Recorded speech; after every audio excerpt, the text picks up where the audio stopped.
I went camping alone in the Caribou National Forest in Idaho in the summer of 2013. I was 29 at the time. I lived in Helena, Montana, and I worked at a hardware store 5 days a week. On weekends, I liked to be away from people. I didn't grow up around nature, but something about sitting still out in the woods helped me get my mind straight. The silence made sense to me. I needed it more that summer than usual. I'd been through a bad breakup earlier that year. I was with someone for almost 3 years, and it ended quick and bitter. I had a lot of trouble sleeping for a while after. That trip wasn't some soul-searching thing.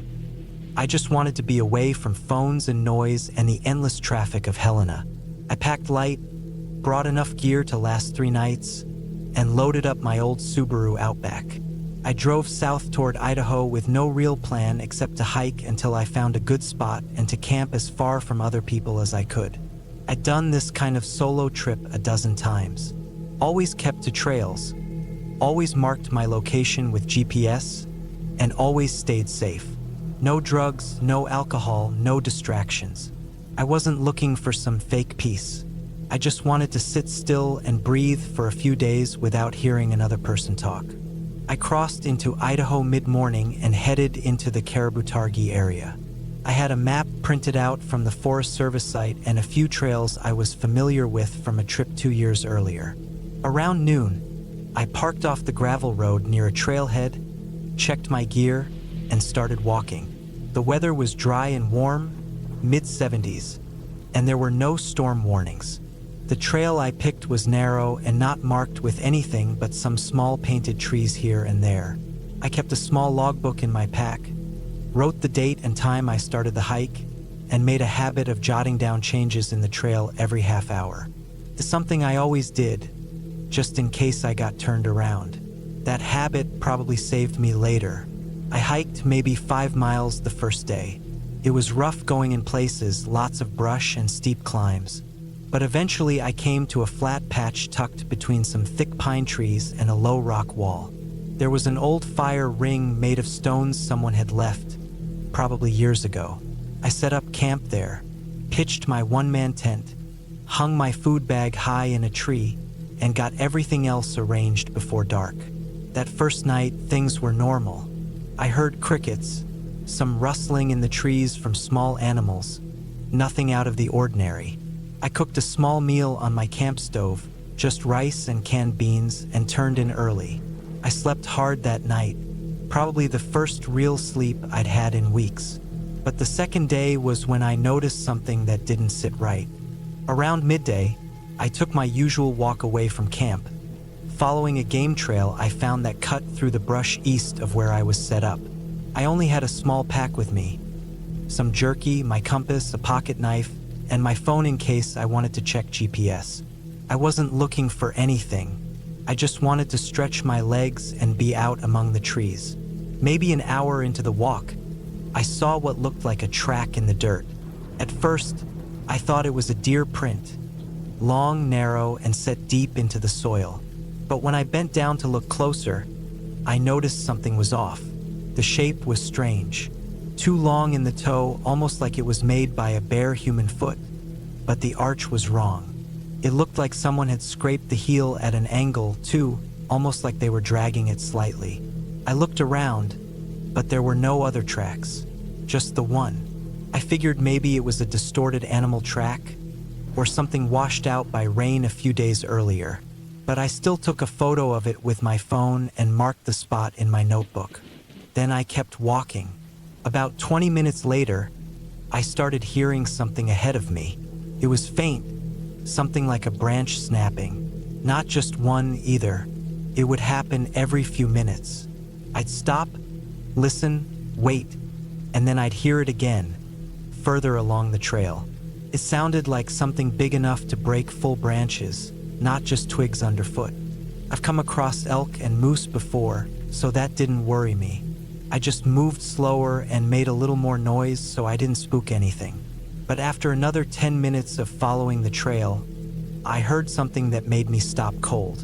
I heard my name, not shouted, not spoken clearly, just whispered. But the thing is, I hadn't seen a single person in 2 days.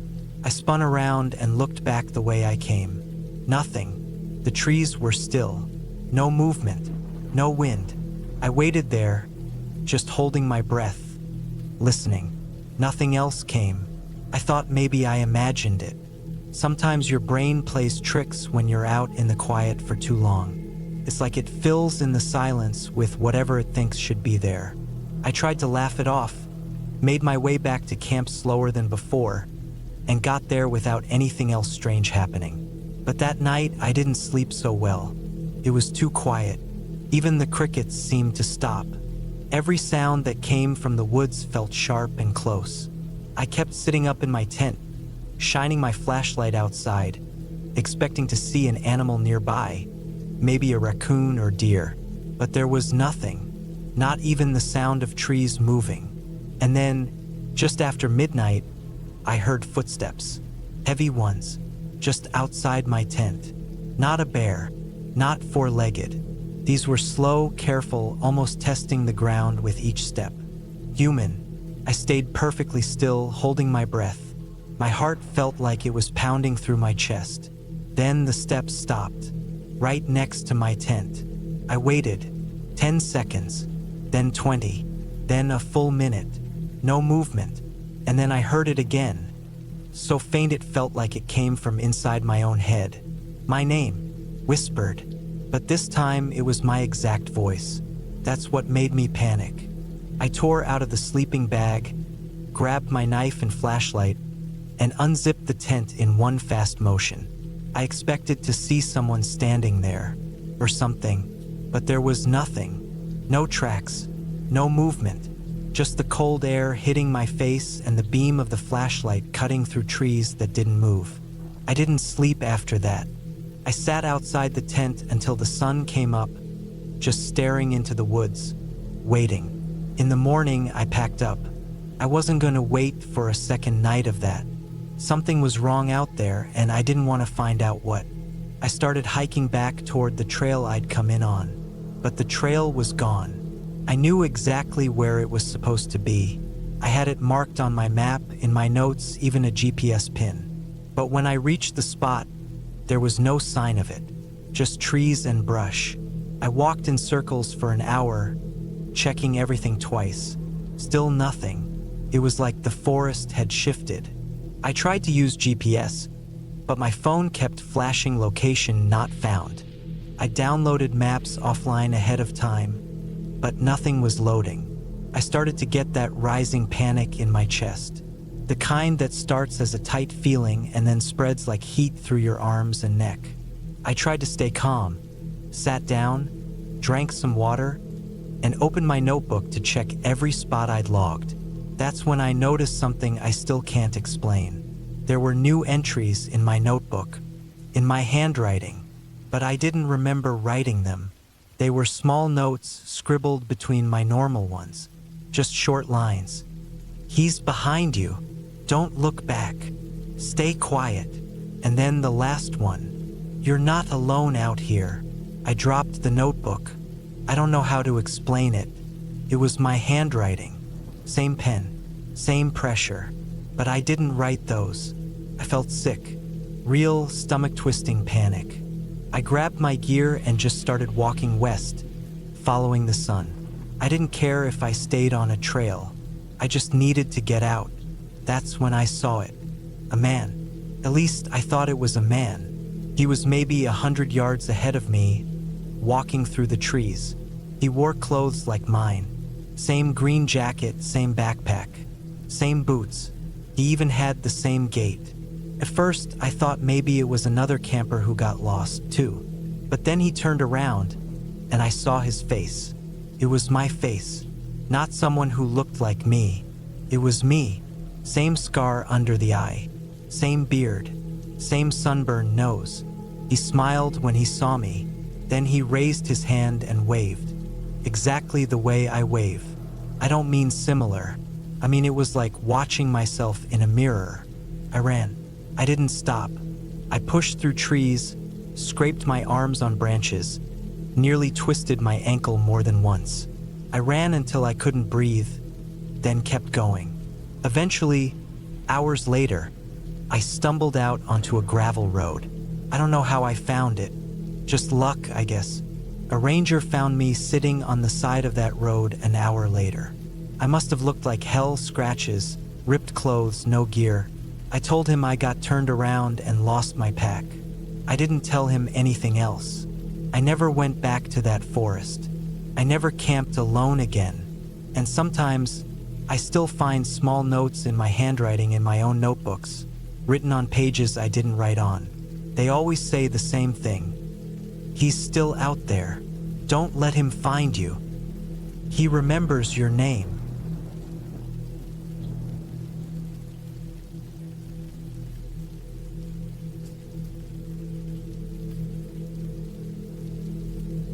It was October 2014, early in the season. The mornings had that thick, damp chill that stuck to your skin and turned your breath into white clouds the second you stepped outside. I was 34 years old then, working in a warehouse in Cincinnati, and I'd saved up some vacation days to go hunting in Tennessee. Not anywhere fancy, just some remote public land near the Obed Wild and Scenic River.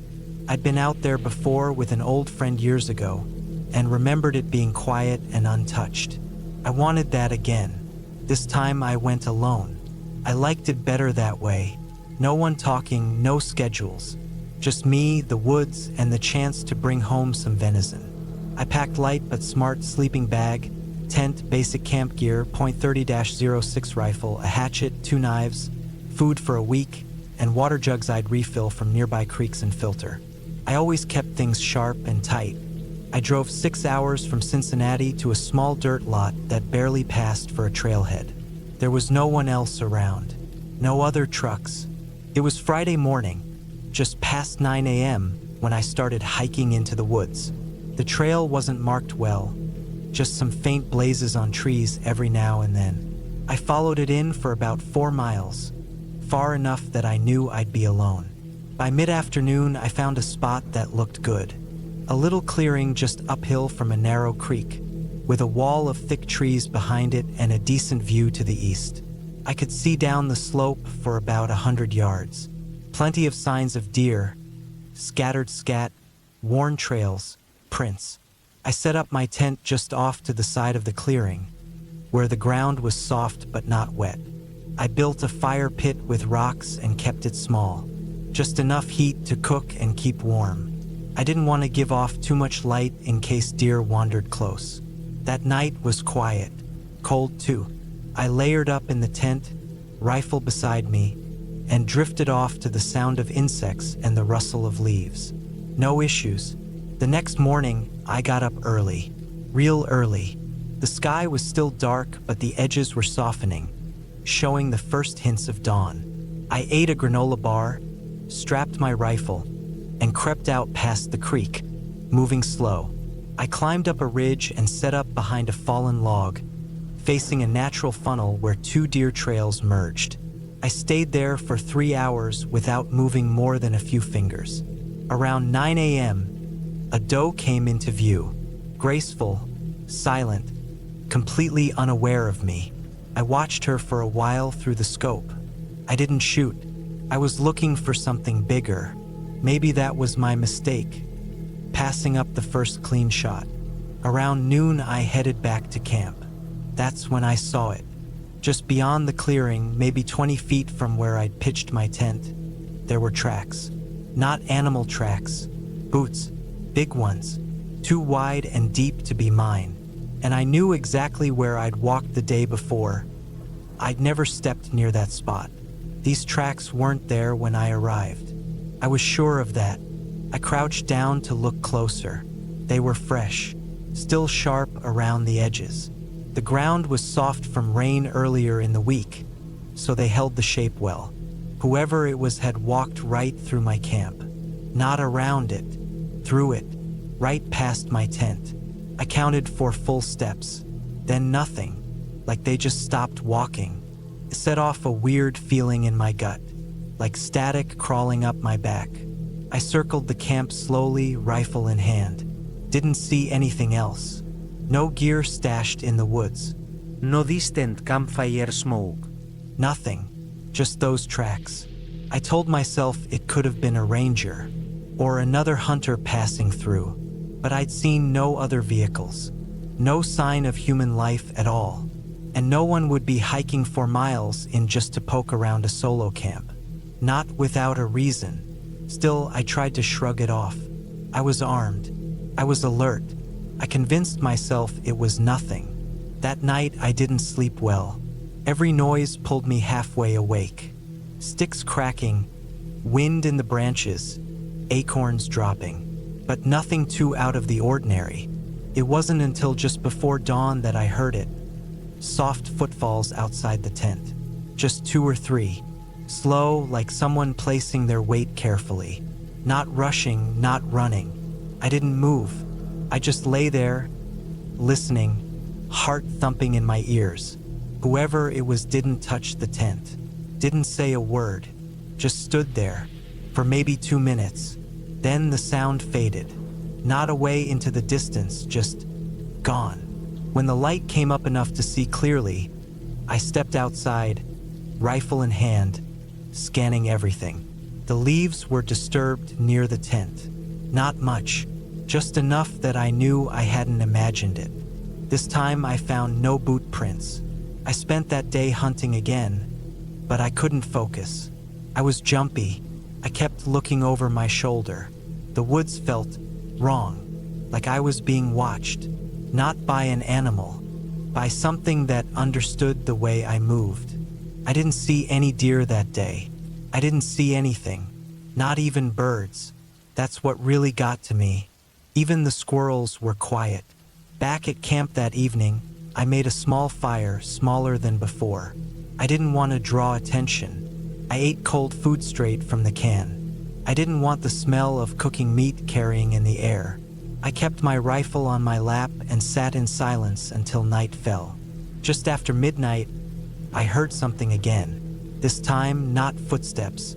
It was breathing. I swear on my life, I heard someone breathing outside the tent. Slow, deep, steady, like they were crouched just behind the fabric. I held my breath. I tried to listen past the thudding in my ears. The breathing didn't match mine. It was lower, heavier. Someone was out there, just sitting in the dark, breathing. I didn't move. I didn't unzip the tent. I stayed frozen for at least 10 minutes until it stopped. Then I heard a slow walk into the woods, branches snapping, one after another. Norus. That morning, I made up my mind to leave. I packed up quickly, didn't eat, didn't even take down the tent neatly, just rolled it and shoved it into the pack. I wanted out. I started back down the trail the way I came. But about a mile in, I realized something was wrong.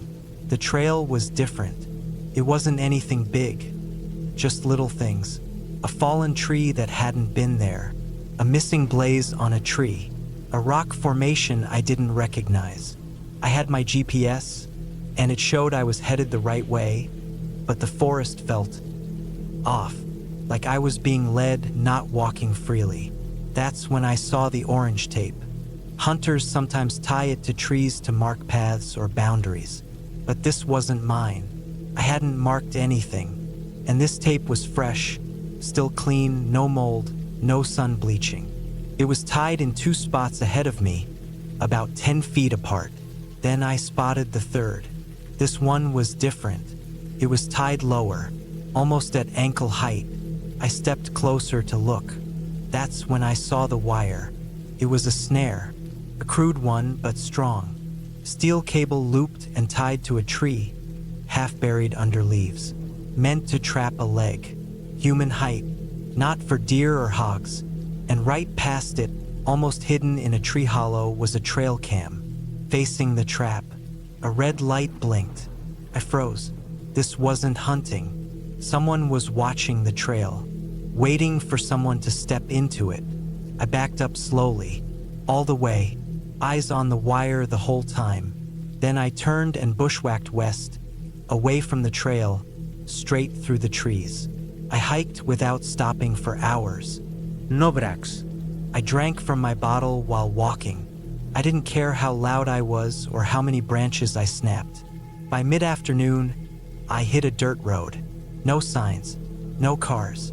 But I followed it north until I reached a paved road with a church and a tiny gas station. I didn't talk to anyone, just called a buddy from my phone and had him come pick me up. When I got home, I looked up news about that area. Couldn't find much, but I found one post on an old hunting forum. Some guy mentioning missing gear from his camp near the Obed back in 2012. No follow-up. No answers. I never reported it. I didn't know what I'd even say. I haven't been hunting since. I still keep the rifle, still keep the pack ready, but I don't go back into the woods. Not alone. Not anymore. I keep thinking about the snare. It was human height. Whoever said that wasn't hunting animals. They were hunting people, or waiting, and I was nearly the one who stepped into it.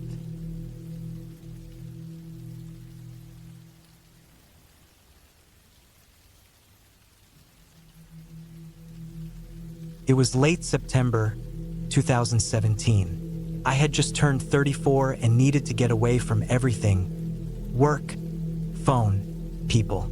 I picked a quiet part of northern England, somewhere between Settle and Clapham in the Yorkshire Dales. It was green, isolated, and had just enough footpaths to feel like I wouldn't get completely lost. I didn't want a popular site or marked grounds, just a place where I could pitch my tent and breathe in the quiet for a few nights. I had done a fair bit of wild camping in the past, so I was confident enough to go off track. That afternoon, I had parked my car off a small gravel levee on a narrow country road. I hiked about 3 miles through muddy fields and light forest until I found a flat clearing that sat just 30 yards from an old railway line.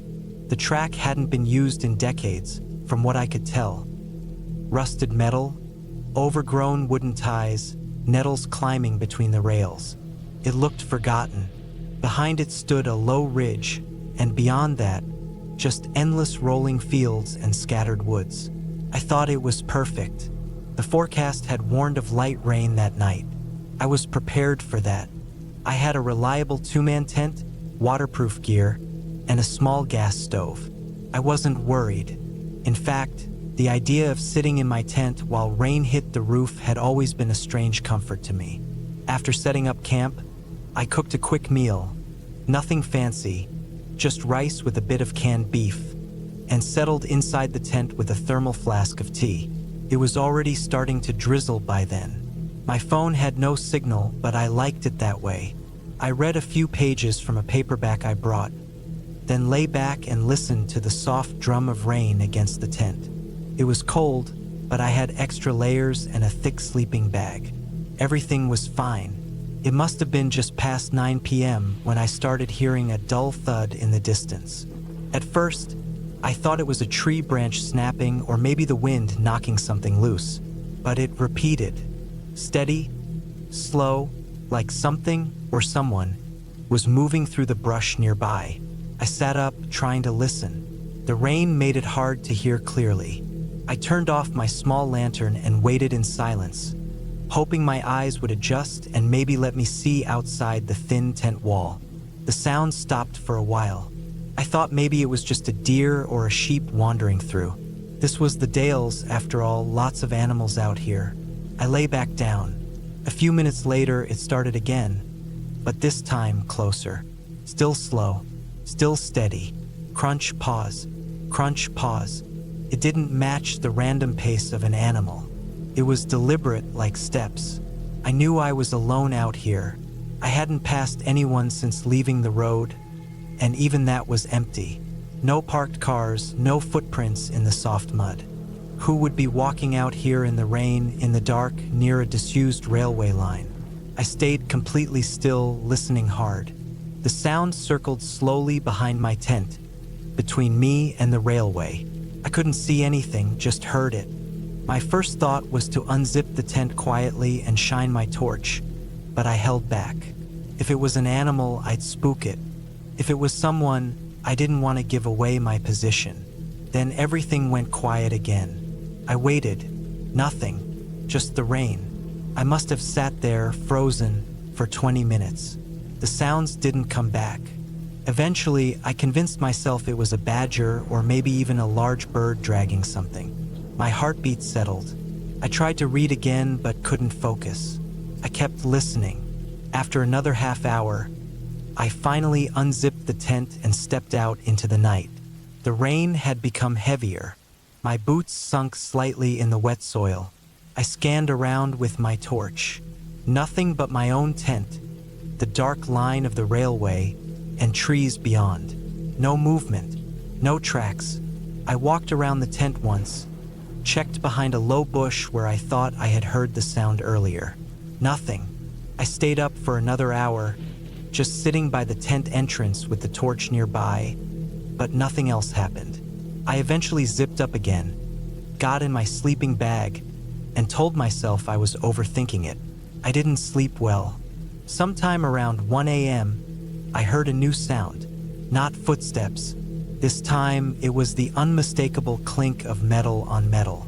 Light and quick, almost like a hammer hitting a rail. Then silence. Then again.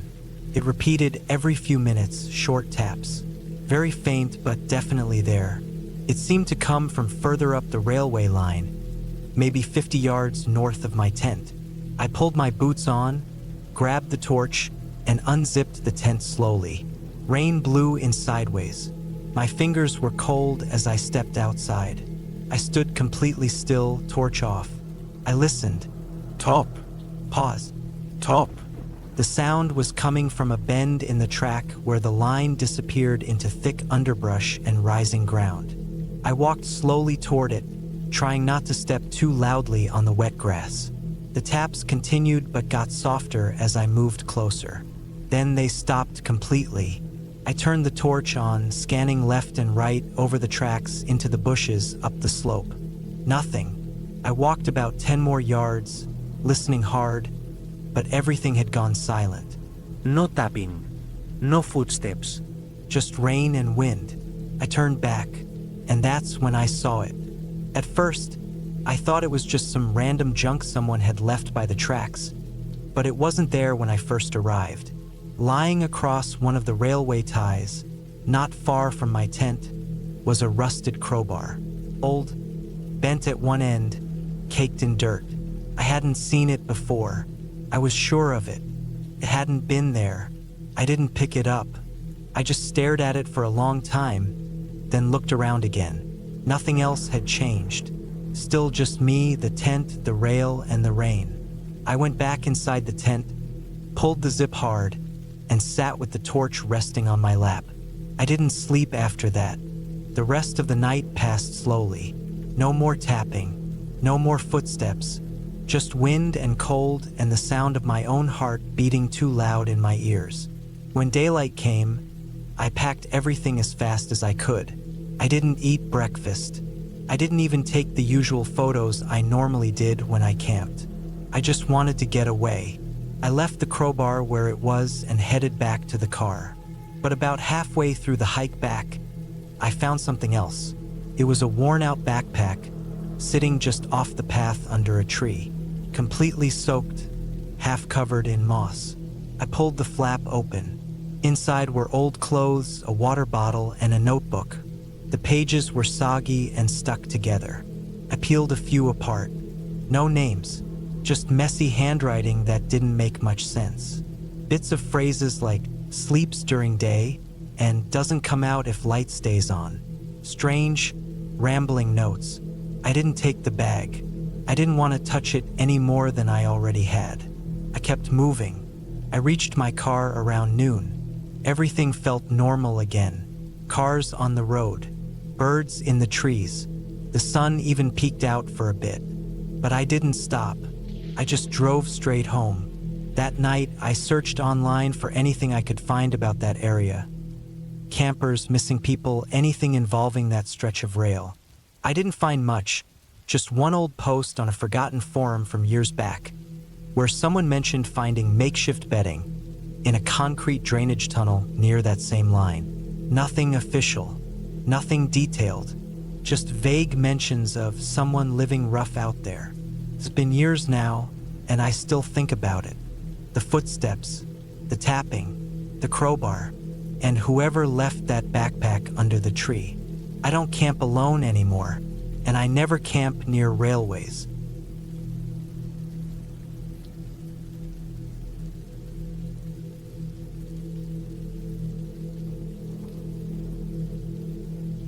It was early October of 2011, just before the first heavy snows started to hit the higher altitudes in Colorado. I was 34 at the time, living in Fort Collins, and working construction during the weekdays. I had a long weekend ahead of me and needed to get out of the city. I didn't have much going on in my personal life, no relationship at the time, and my social life had started to taper off since most of the people I knew had moved on, gotten married, had kids, or just left town.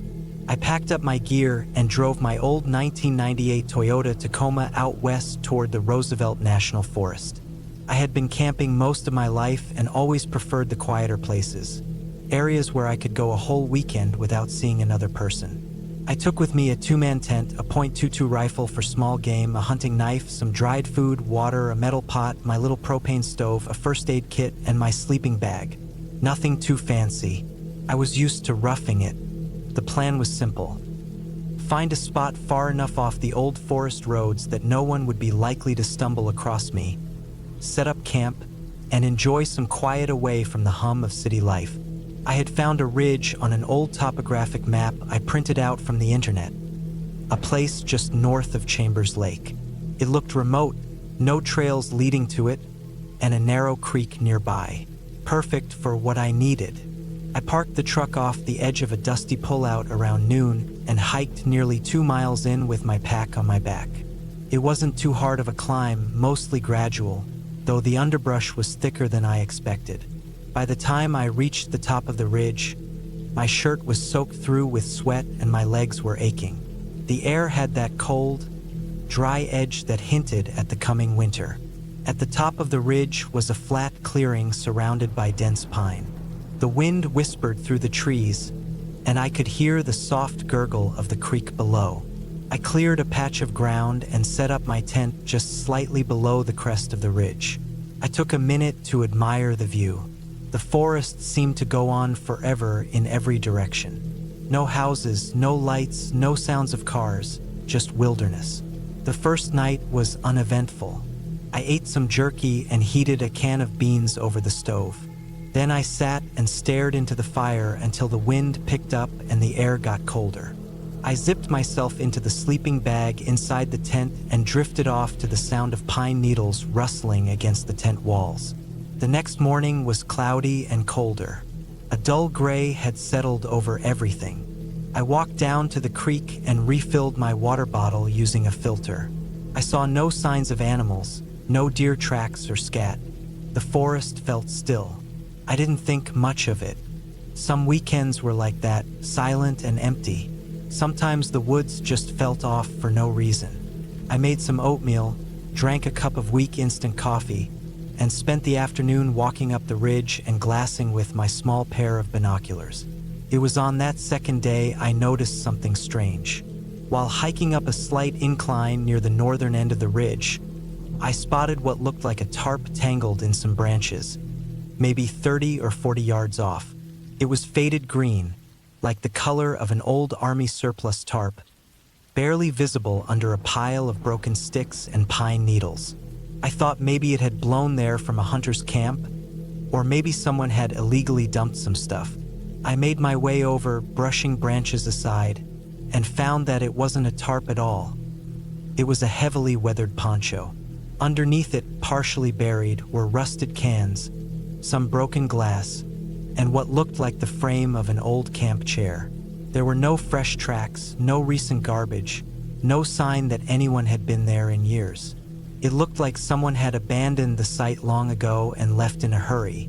I found a crushed pack of unfiltered cigarettes, the label nearly worn off by time, and a metal fork that had been bent almost in half. Something about it gave me a weird feeling. Not fear, not yet. Just a creeping sense that I was standing in a place where I wasn't supposed to be. I covered it back up the way I found it, brushed the dirt off my hands, and headed back to my camp. I didn't mention it in my trip notes, and I didn't take any pictures. I just wanted to forget about it. That night, the wind picked up again. I had a small fire going, but it felt like the warmth never reached my skin. I kept turning around, thinking I heard branches snapping up the hill. I told myself it was probably elk, or maybe a bear sniffing around. But the sounds weren't quite right. They were too slow, too spaced out.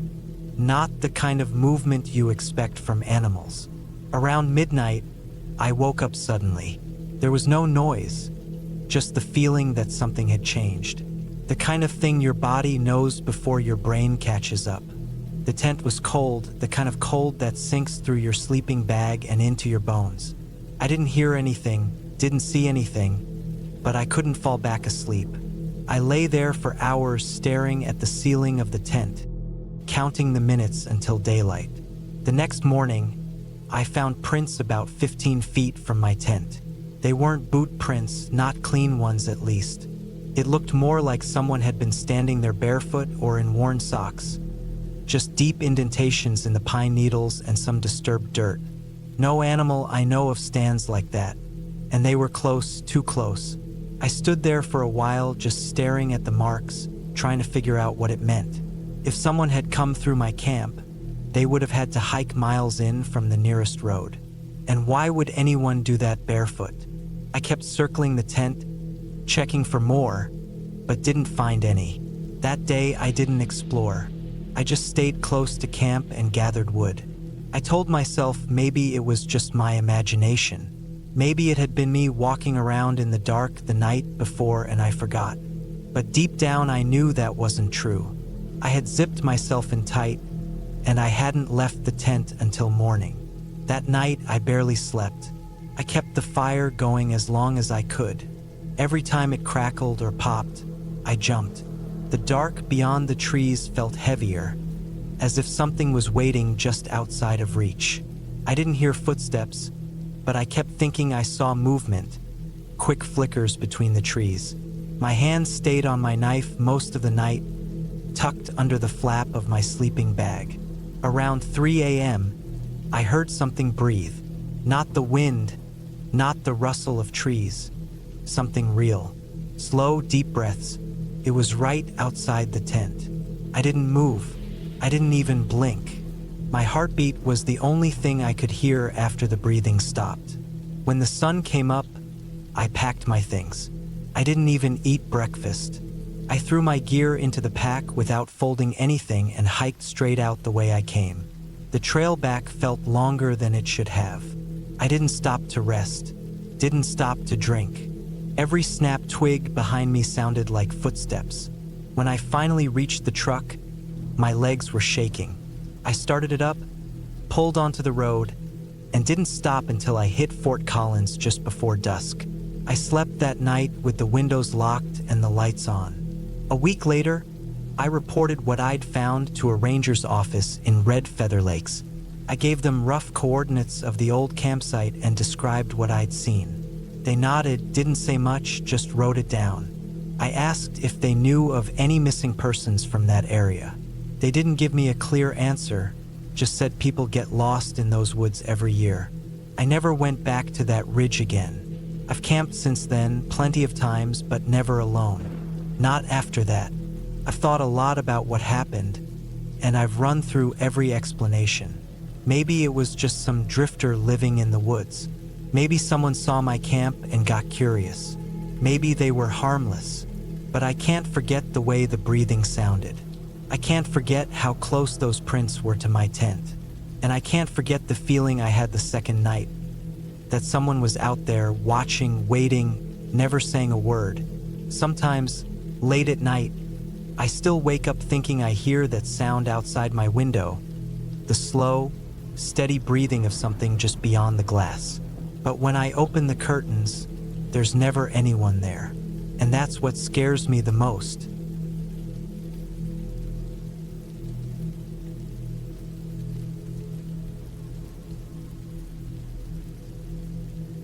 I was 32 when it happened.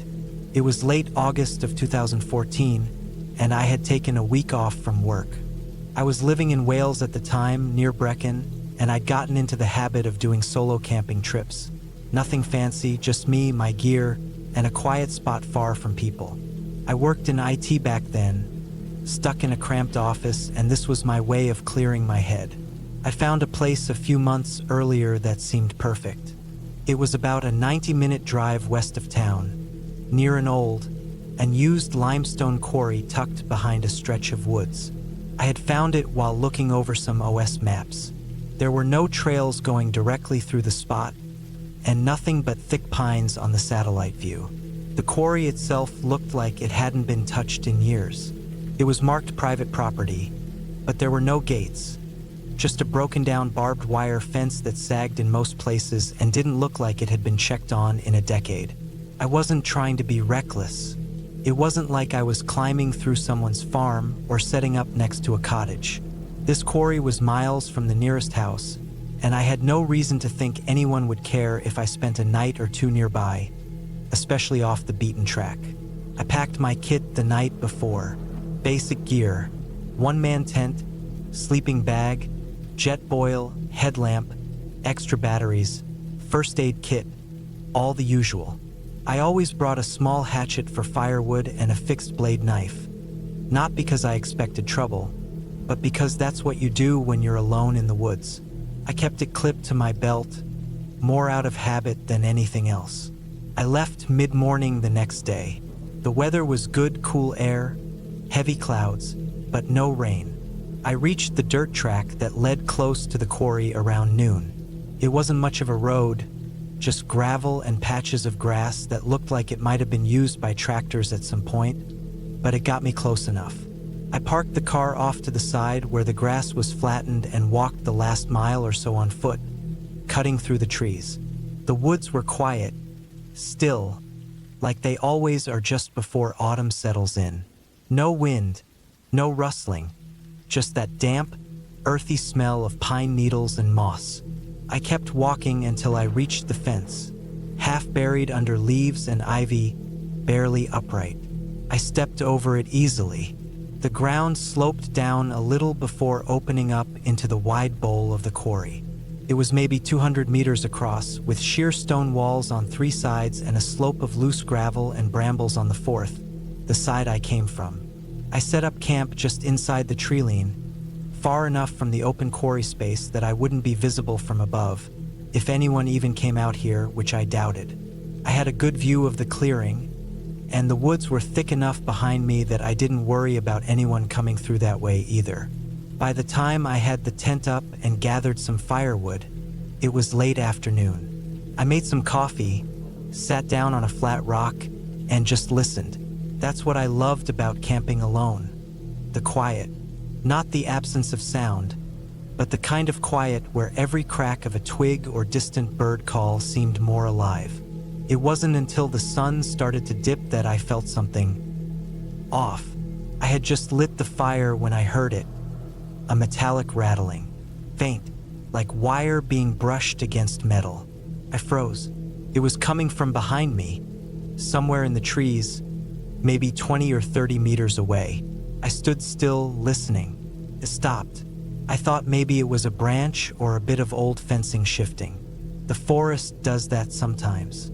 Sounds bounce around. I walked a few steps toward it, but didn't see anything. I didn't want to go too far into the trees, not in the fading light, so I turned back.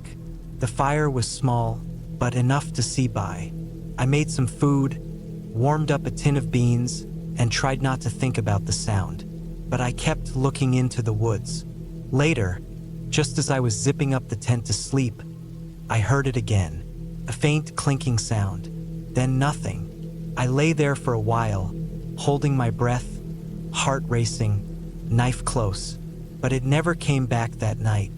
The next morning, I was up early. I stepped out into the cold air and checked the area. No signs of anything, no tracks, no broken branches, no movement. I told myself it had been an animal, probably a fox or badger knocking something loose.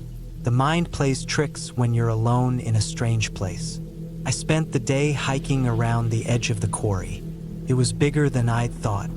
There were piles of broken stone, rusted metal debris, old cables, and some collapsed sheds at the far end.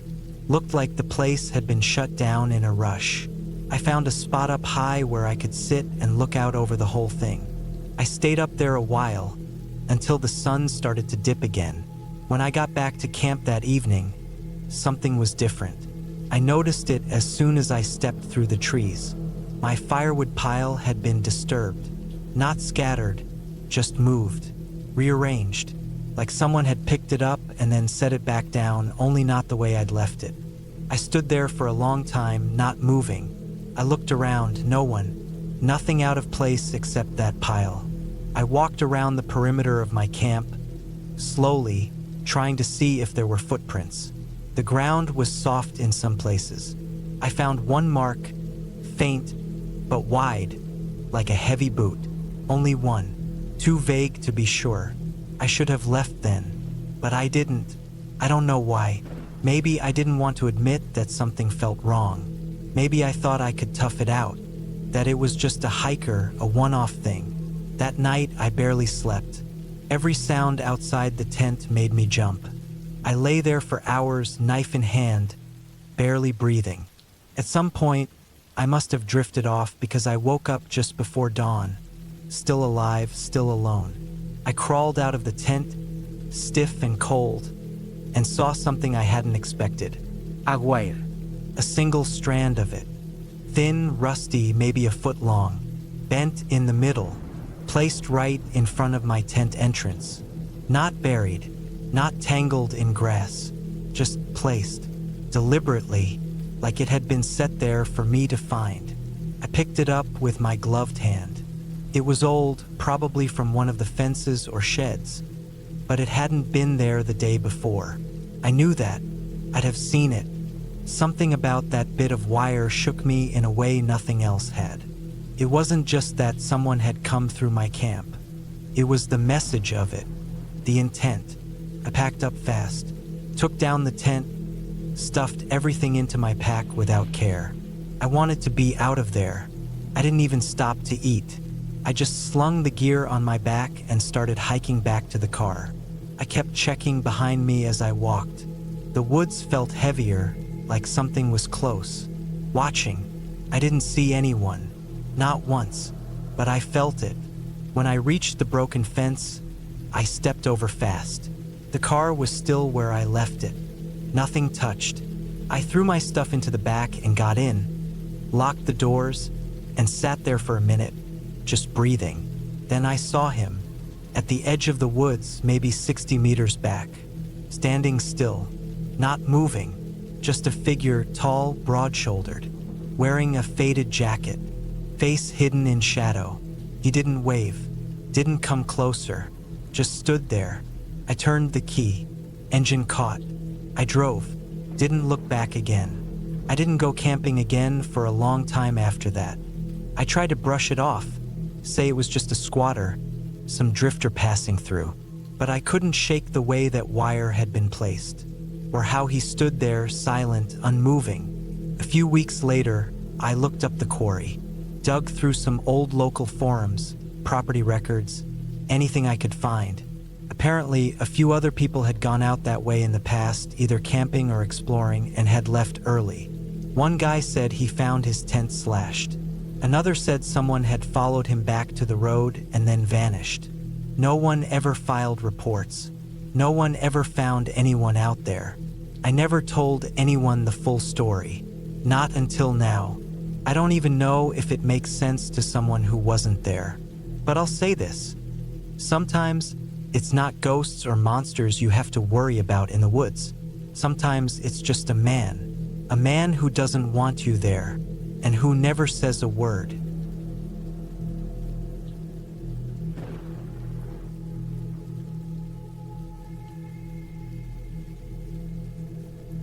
I was 34 when I took a solo camping trip into the mountains of northern Utah in late October of 2016. I remember the cold creeping in earlier than usual that year. I had just taken a few weeks off work after finishing a project that had kept me up at nights for months. My mind felt like it was fraying at the edges, and I thought that being out in nature, away from my phone, away from the city noise, would help. The spot I chose was a part of the Uintas I hadn't explored before. I had done some backcountry camping in the more trafficked areas, but I wanted something quieter this time. I found a trailhead about 2.5 hours from Salt Lake City. It was remote enough that I had no cell signal a few miles before I even got to the dirt road leading to the small parking area. I saw only one other car parked there when I arrived, and judging by the layer of frost on the windshield, it had been there overnight. I packed light but thorough. My tent was small, one-person size, and I had enough food for 4 days. I had my GPS watch, compass, 2 knives, a hatchet, water filter, bear spray, and a small emergency beacon. I didn't plan on going more than 7 miles in, but I wanted the freedom to wander, to maybe go off trail a little, depending on the terrain. The hike in was cold, but dry. The leaves had mostly fallen, and the forest floor was a thick bed of brown and yellow. The trailhead started in pine and shifted into aspen groves the further I went. It was silent out there, the kind of silence that presses on your ears. Just my boots crunching the ground, the occasional gust of wind. I made it to a flat area near a dried-out creek bed around 3 in the afternoon. I set up camp, cooked a meal on my little stove, and sat with my back against a tree until dark. The temperature dropped hard after sunset. I climbed into my sleeping bag by 7 and slept surprisingly well. The next morning, I wanted to hike without my gear. Just a day hike, carry water, snacks, and a basic survival kit in case. I followed the main trail for about an hour before I saw something strange. A smaller trail, faint and mostly hidden by fallen leaves, veered off to the right between some large rocks. I stopped and stared at it for a while. There was no marker. It wasn't on the paper map I had printed out either. But something about it seemed like it had been used. Not recently, but enough that the ground was slightly worn. Felt like it had been there a long time. I don't know why I went down it. I'd like to say I was just curious, but it was more than that.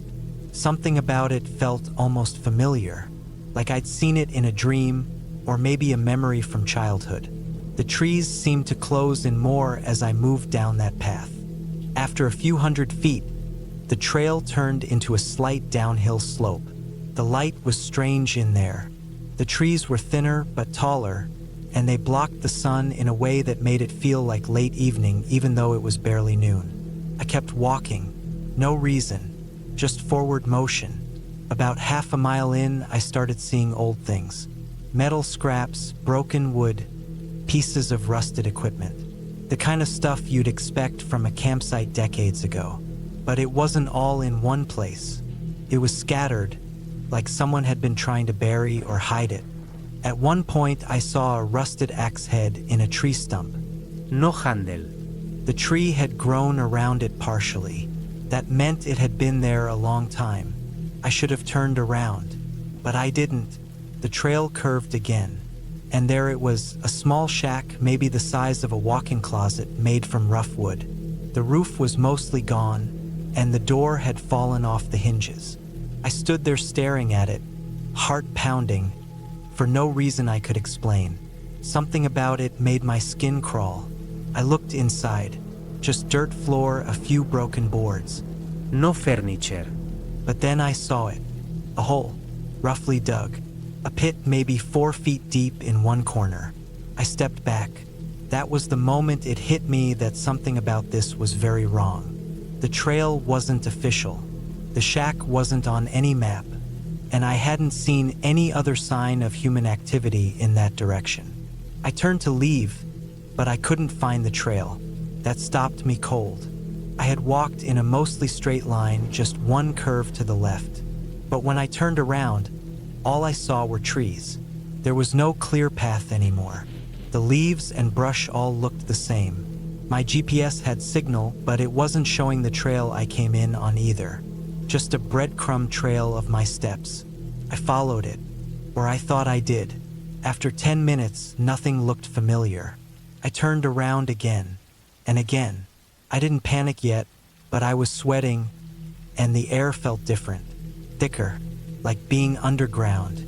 I pulled out my compass and tried to follow the general direction back to camp. I figured if I walked long enough, I'd hit the main trail or the dry creek bed.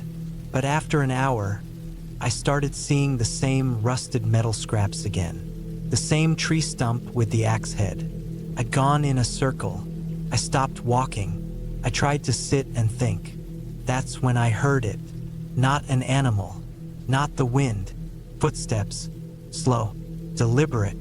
They were off to my left, maybe 20 feet back. I held my breath. I couldn't see anything between the trees, but I heard branches shift. I waited, crouched. The sound stopped. I waited longer. Nothing. I stood and kept walking, more careful now.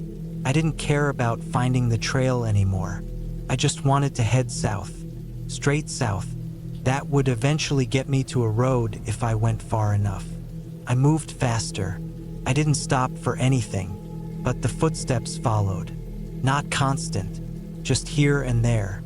Behind me, off to the sides. I never saw anything. The sun started dipping low, and I still hadn't found my way out. I had no tent. No sleeping bag. Just water, a bar, and a flashlight. I didn't want to stop moving. I felt like if I sat still, whatever was following me would close the gap.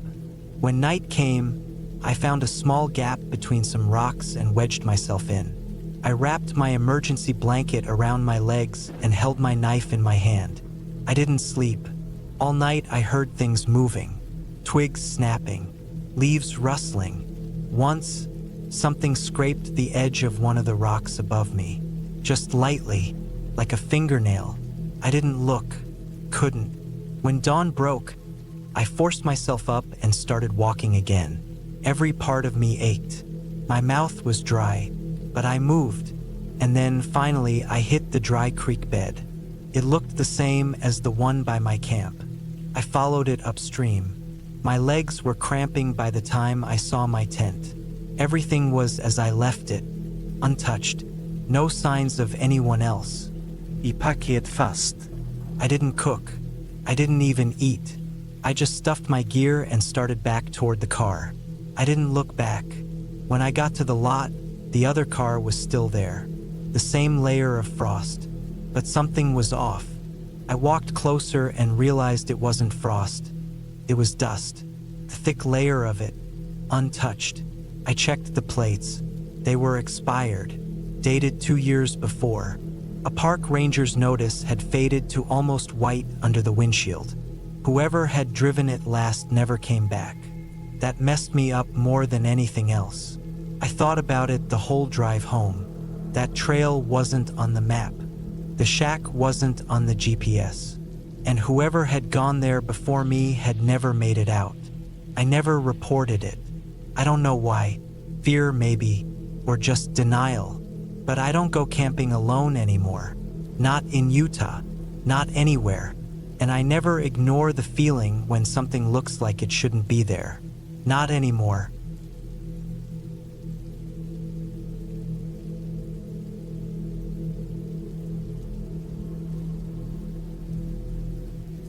I was 31 when I decided to take a solo camping trip in the north of England.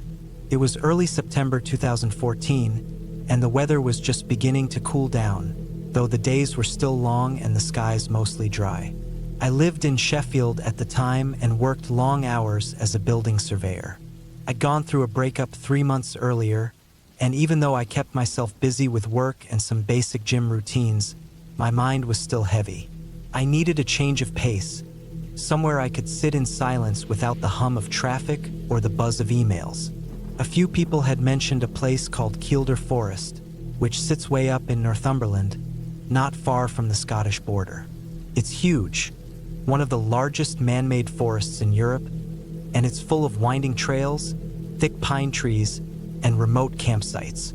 Most people who visited stuck to the lodges or the cabins near the reservoir, but I wasn't interested in comfort. I wanted to hike out into the woods, far from others, and just sit with myself for a few nights. I didn't want noise. I didn't want people. I definitely didn't want phone signal. I packed a basic rucksack with supplies, sleeping bag, tent, gas stove, simple food, first aid, a knife, torch, waterproofs. I planned to spend 3 nights out there and didn't want to carry more than I could handle. I also brought a paper map and a compass because I knew reception would be patchy or completely dead in some places. My plan was to park near a small forestry access point, hike about 3 miles into the trees, and find a flat patch to set up. Nothing fancy. I left Sheffield at about 8 a.m. on a Thursday morning and arrived at the edge of Kielder around lunchtime. The sky was clear and blue, but there was a bite in the air that reminded me summer was done. The roads into the area grew narrower the further I went, and the final stretch was barely a track, lined with overgrown grass and potholes that made the suspension creak. I parked near a bend where the road ended in a rough gravel pull-in. There were no signs or markers, just a metal barrier to stop cars and a path that slipped into the woods. Once I locked the car and tightened the straps of my rucksack, I started walking. The first part of the path was firm and wide, but after a while it narrowed into something more like a deer trail. I passed some dry bracken, ducked under a few low branches, and pushed into thicker trees until I found a patch that felt just right. It was a small clearing, about 15 feet wide, surrounded by tall pine trees that blocked most of the wind. The floor was soft with old needles, and there was a fallen log nearby that would work as a bench. I dropped my pack, pitched the tent, and boiled some water for tea. By the time I sat down and took my first sip, the sun was already lower in the sky. It had taken longer to find a good spot than I'd thought, but I didn't mind. The quiet was what I'd come for. That first night was calm. I sat outside until dark, watching the last light fade through the trees. The wind picked up slightly, rustling the high branches but barely reaching the ground. I heard a few owls, some rustling now and then, small animals most likely. Around 10, I zipped into the tent and lay on top of my sleeping bag, staring up at the thin fabric roof, feeling more peace than I had in months. I eventually drifted off. I woke once in the middle of the night. No reason, just that sudden, weird alertness you sometimes get in the woods. My ears tuned in, but there was nothing out there. No footsteps, no cracking twigs, just stillness. I rolled over and went back to sleep. The second day was much like I'd hoped. I woke early, made some coffee, and followed one of the deer paths deeper into the woods. I didn't go far, maybe a mile, but enough to stretch my legs and breathe in that thick pine air. I found a stream, filled a bottle through my filter, and sat for nearly an hour just listening to the sound of water moving over stones. I didn't see another soul. By the afternoon, I was back at camp, boiling noodles on the stove. I wrote a little in a notebook, watched the sun dip, then got ready for another quiet night, or so I thought. It was sometime after midnight when I heard it. A sharp snap of a branch, not the kind a squirrel makes, but the kind that happens under pressure. I sat upright in my sleeping bag. The sound had come from maybe 30 feet away, just beyond the tent. I held my breath and listened. Nothing. 10 seconds passed, then 20, then another soft noise. This time it was a brush, like something had scraped against bark. Now, I wasn't new to camping. I'd done it in Scotland, Wales, and a few forest patches across the peaks. I knew what normal forest sounds were. This wasn't normal. The movements were slow, too slow, not the skittering rush of a rabbit or fox. It sounded like someone trying to walk quietly. I grabbed my torch and waited. I didn't turn it on yet. I just sat frozen, listening harder. Another twig broke, closer this time. I unzipped the tent slowly, stuck my head out, and flicked on the torch. Nothing. The beam lit up the clearing. Trees, moss, the log, my cooking gear. Everything was exactly as I'd left it. But then I saw it. About 6 feet up on a tree directly across from me, there was a shape, something faint, just out of reach of the light. I aimed the beam higher. It was a face, only for a second. Just a pale smudge behind the bark. But it moved, just a flinch. enough to let me know I wasn't imagining it. I said nothing, did nothing. I just held the torch steady. My heart was going so fast it made my head spin. The face moved again, but not forward. Pulled back into the dark. Then silence. I stayed like that for 10, maybe 15 minutes, torch fixed, not blinking. Nothing else moved. Eventually, I slid back into the tent and zipped it tight. I didn't sleep much. By the time the sky lightened through the trees, I was already dressed. I boiled water for coffee with shaking hands, eyes flicking between the tree line. I thought maybe I'd imagined it. Maybe the lack of sleep had played tricks on me. Maybe it was a trick of light and shadows. I almost believed that until I found the footprints. Near the back of the tent, about 5 feet from where I'd seen the face, there were depressions in the pine needles. Not boots, not trainers, bare feet, human-shaped, 2 of them, wide apart as if someone had been standing still for a long time. I packed everything in 10 minutes. Tent down, gear rolled, stove cold. I didn't bother with breakfast. I just wanted out. I checked the compass, double-checked my map, and set off back toward the car. The hike back felt longer than I remembered. Every 20 steps I stopped and listened. The trees seemed closer. The light seemed dimmer. I couldn't shake the feeling that someone was behind me. I didn't see him again. Not on the walkout, not near the car. But I knew someone had been out there with me, watching me. When I finally reached the gravel pull-in, I saw my car was just as I'd left it. Nothing missing, no scratches or damage. I climbed in, locked the doors, and drove for over an hour before I let myself stop at a petrol station. Only then did I check my phone and switch on the signal. There were no missed calls, no alerts, no messages. No one had any idea where I'd been. And even if something had happened to me out there, no one would have come looking until I was already gone. I didn't call the police. What would I say? That I saw a face in the woods? That someone had stood barefoot behind my tent? There was no proof, no photos, just the feeling that someone had watched me for hours while I slept. I haven't been camping since that trip. Not alone, not even in marked sites.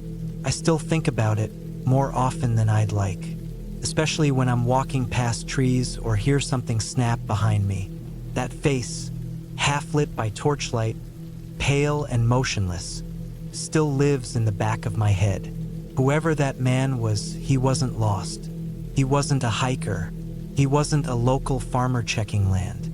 He was there for me, and if I hadn't looked when I did, if I'd stayed asleep, maybe he would have come closer. Maybe he did.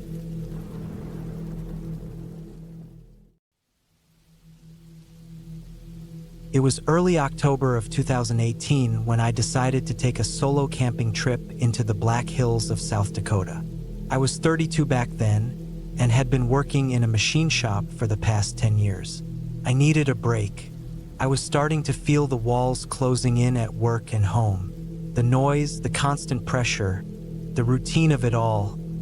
I just needed silence, something away from it.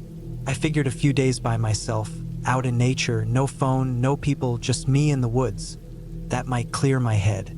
I didn't have a ton of experience camping alone, but I'd gone out enough times with friends and my brother when we were younger to feel like I could handle myself. I'd bought a decent tent the year before, a heavy-duty one meant for rain and wind. I packed my gear carefully. Small propane stove, sleeping bag rated for cold, tarp, rope, matches, a folding saw, some freeze-dried meals, water tablets, a strong flashlight, and a backup headlamp. I brought extra batteries and a knife, too. I kept everything as tight and simple as possible. No extra gadgets.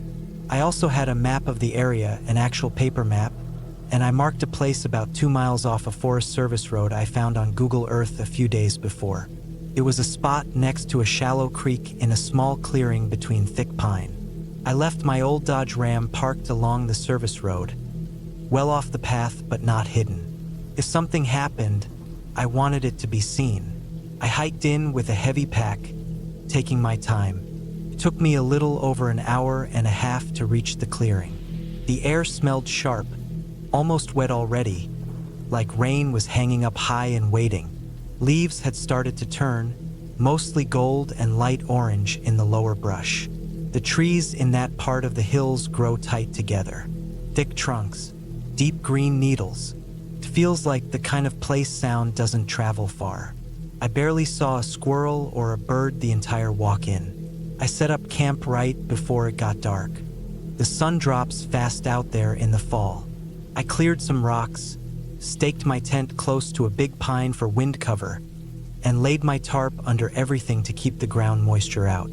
I boiled water for one of those mountain house meals and ate while sitting on a log. I remember how still everything felt. I could hear the small creek moving slowly just 20 feet from me. But other than that, it was dead quiet. No bugs. No wind, just the occasional drop of a pine cone somewhere deep in the trees. The rain started sometime after midnight. First, it was light, just a soft tapping on the nylon of the tent, almost calming. I woke up slowly to it. I didn't open my eyes right away. I remember lying there in my sleeping bag, half asleep, counting the drops, just kind of drifting. But then I noticed how cold it had gotten, much colder than I expected. I had my bag zipped all the way up, but I could still feel the chill creeping in. I reached up and checked around the top of the tent. Everything was dry. The rain got a little harder.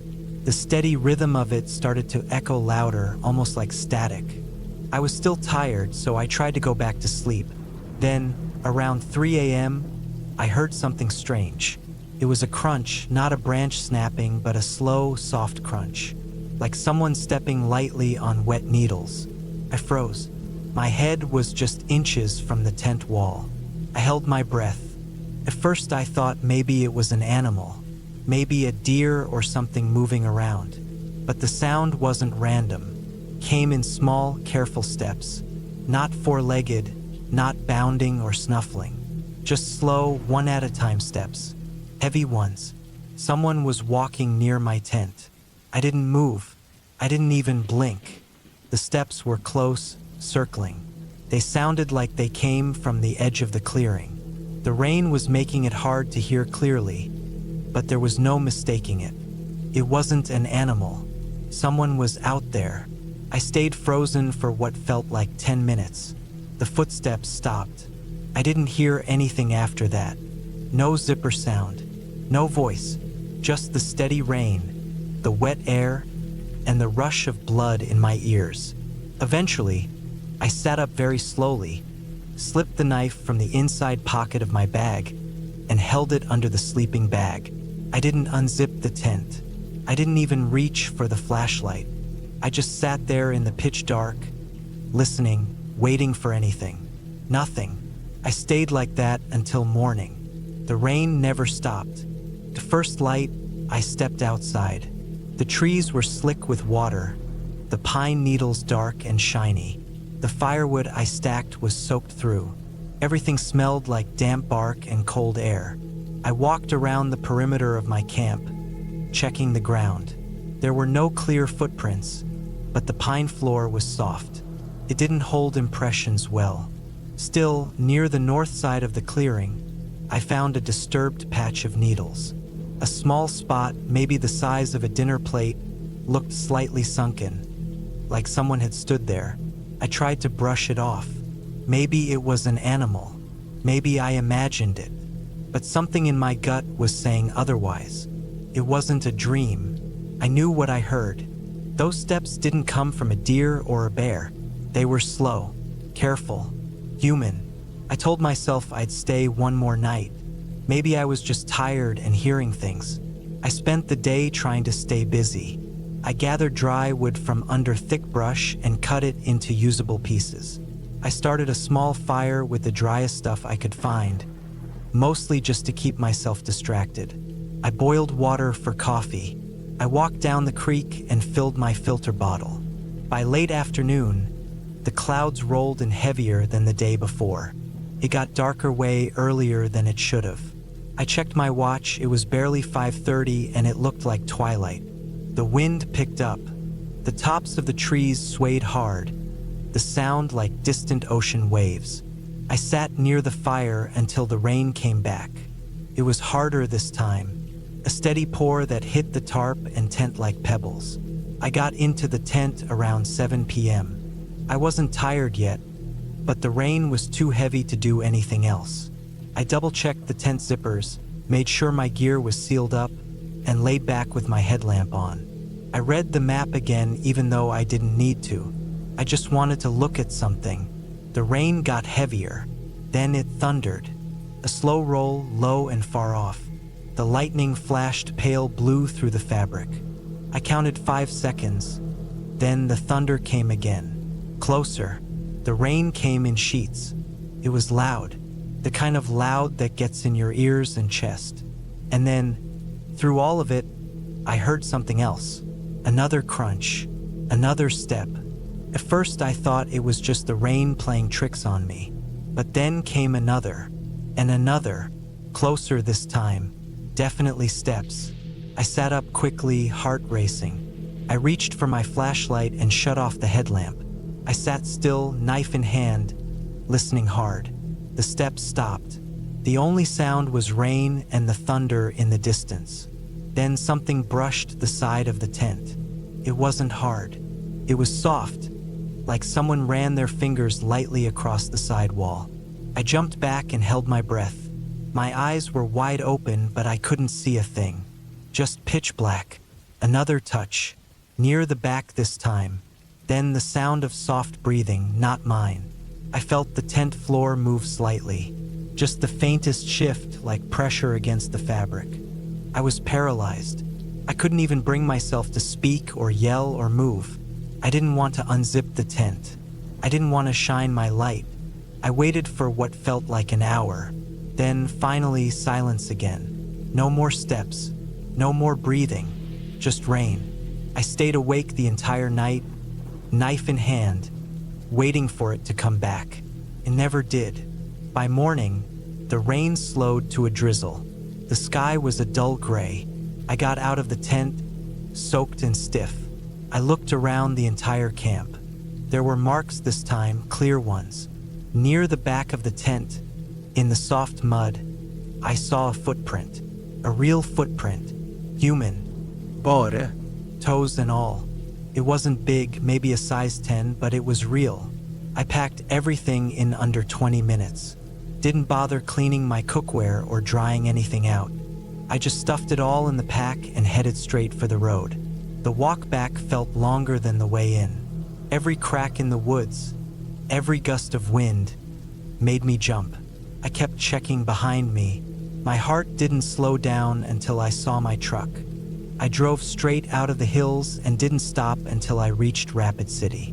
I checked into a cheap motel off the highway and stayed in the room for hours, sitting on the edge of the bed, staring at my muddy pack. I never called anyone. I didn't report it. What would I say? That someone was walking barefoot out in the hills during a storm and watched me sleep? No one would believe it. I wasn't even sure I believed it, but I still have the knife I used. I keep it near my bed even now, and I haven't gone camping alone since.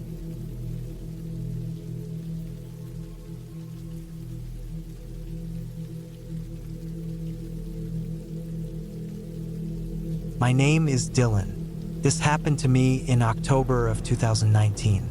I was 27 at the time, and I had been working in a warehouse job in Tulsa, Oklahoma. I didn't have a lot going on in my life back then. No wife, no kids, not many friends outside of work. I'd gotten into solo camping the year before, mostly because I needed a break from the noise of everything and everyone around me. Something about sleeping out in the middle of nowhere made me feel calmer, more in control. Maybe I liked the feeling that nobody knew where I was. I know that probably sounds strange, but that's just how I was back then. That October, I decided to take a few days off work and drive west.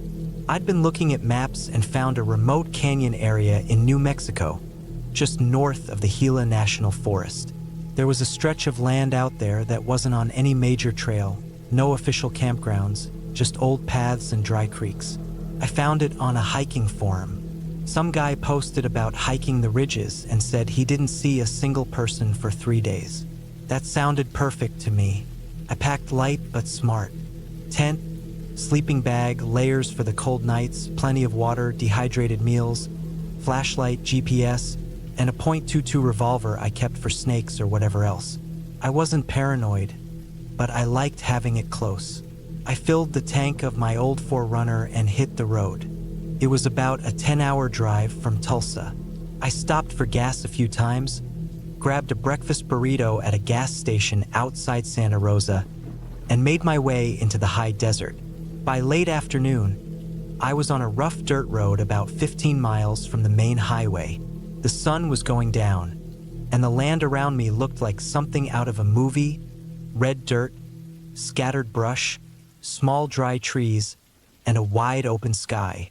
I saw some distant ridges and a few deep cuts in the earth, canyons or old riverbeds. That was where I was headed. I parked at the base of one of the ridges. It wasn't marked, but the GPS said I was near where the old trail should be. There was no cell signal. That didn't bother me. I set up camp not too far from the car that first night. I figured I'd hike in deeper the next morning. That first night was quiet, cold but peaceful. Stars like I hadn't seen in years.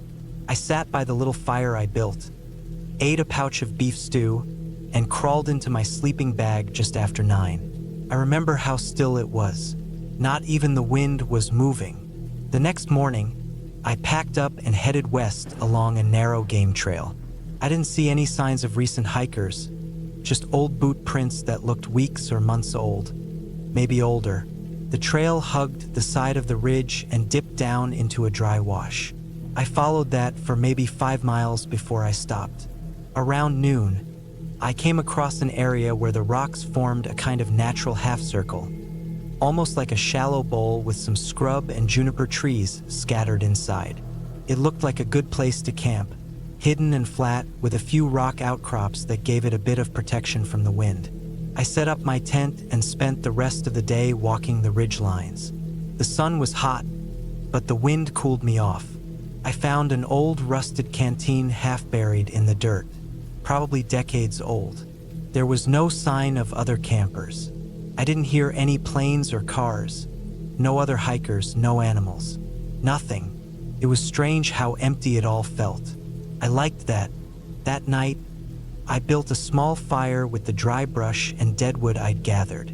I sat there watching the flames dance, wrapped up in my jacket, sipping from a plastic bottle of whiskey I brought. I didn't drink much, just enough to warm up my chest. I was starting to doze off in my camp chair when I heard something move. It was soft, just the sound of something brushing against dry branches. My eyes snapped open. I turned off my headlamp and listened. Nothing. For a moment, I thought maybe I'd imagined it. But then I heard it again, closer this time, like something moving just beyond the firelight. I stood up slowly and stepped back toward the tent where I kept my revolver. I didn't draw it. Not yet. I waited. The fire crackled. Then nothing. Dead quiet. I called out. Not with words, just a sharp whistle. Still nothing. I stayed up another hour. Never saw anything. Eventually, I let the fire burn down and went into the tent. I zipped everything up tight. I didn't sleep well. I kept waking up thinking I heard footsteps, twigs snapping. But when I'd sit up and listen, there was nothing. The next day, I didn't go far, just explored around camp. Found some strange bones near one of the boulders.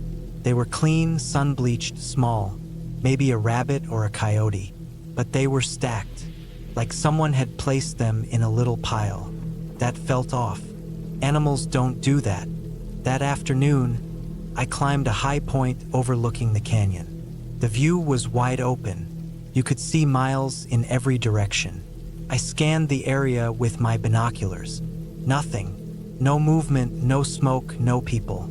But I had this feeling, hard to explain, like I wasn't alone. Not watched exactly, but like someone had been there recently. A weird energy in the air. Even the wind felt wrong, sharp and fast, then dead still, like something was holding its breath. That night is when it got worse. It started around 11. I was inside the tent, half asleep, when I heard footsteps. Not animal steps, these were human. Crunching dry dirt, slow and deliberate. They circled the tent once. Then again. I froze. I had the revolver in my hand. My heart was slamming against my chest. Then I heard breathing, just outside, like someone standing over the tent. I stayed dead still, didn't even blink. I thought maybe I was dreaming, but I wasn't. I was wide awake, and someone was right outside the thin nylon wall. Then the breathing stopped, and I heard my name, not whispered, not shouted, just said, in my voice. It was like someone had recorded me saying my name and was playing it back. Same tone, same exact pitch. I didn't say anything. I didn't move. I just gripped the gun so tight my hand went numb.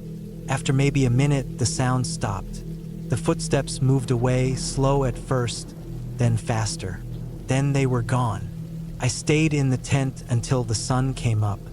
I packed everything the next morning. Didn't even eat. I threw my gear together, stuffed the tent half folded into my pack, and started hiking fast back the way I came. I wasn't thinking clearly, just moving. I don't know if it was fear or instinct or both, but I couldn't be there another second. Around noon, I stopped to catch my breath and drink water. That's when I noticed prints. Bootprints. But they weren't mine. They were heavier, deeper, wider stride. Someone had followed me. They came from the direction of the canyon and ran parallel to mine for almost a mile. They just stopped at a rock outcrop. No sign of where they went after that. By evening, I was back at the Forerunner. Nothing looked touched. I got inside, locked the doors, and drove. Didn't stop until I hit the highway.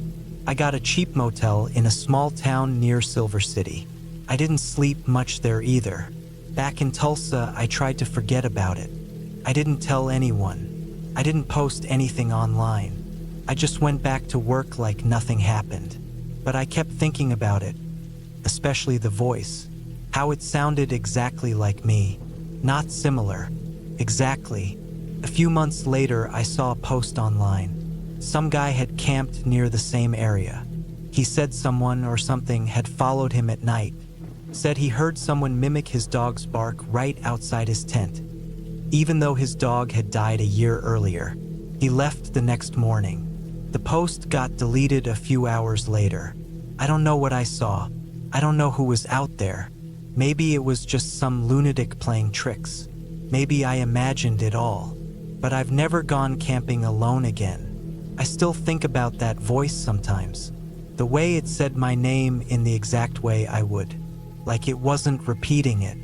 Like it was practicing.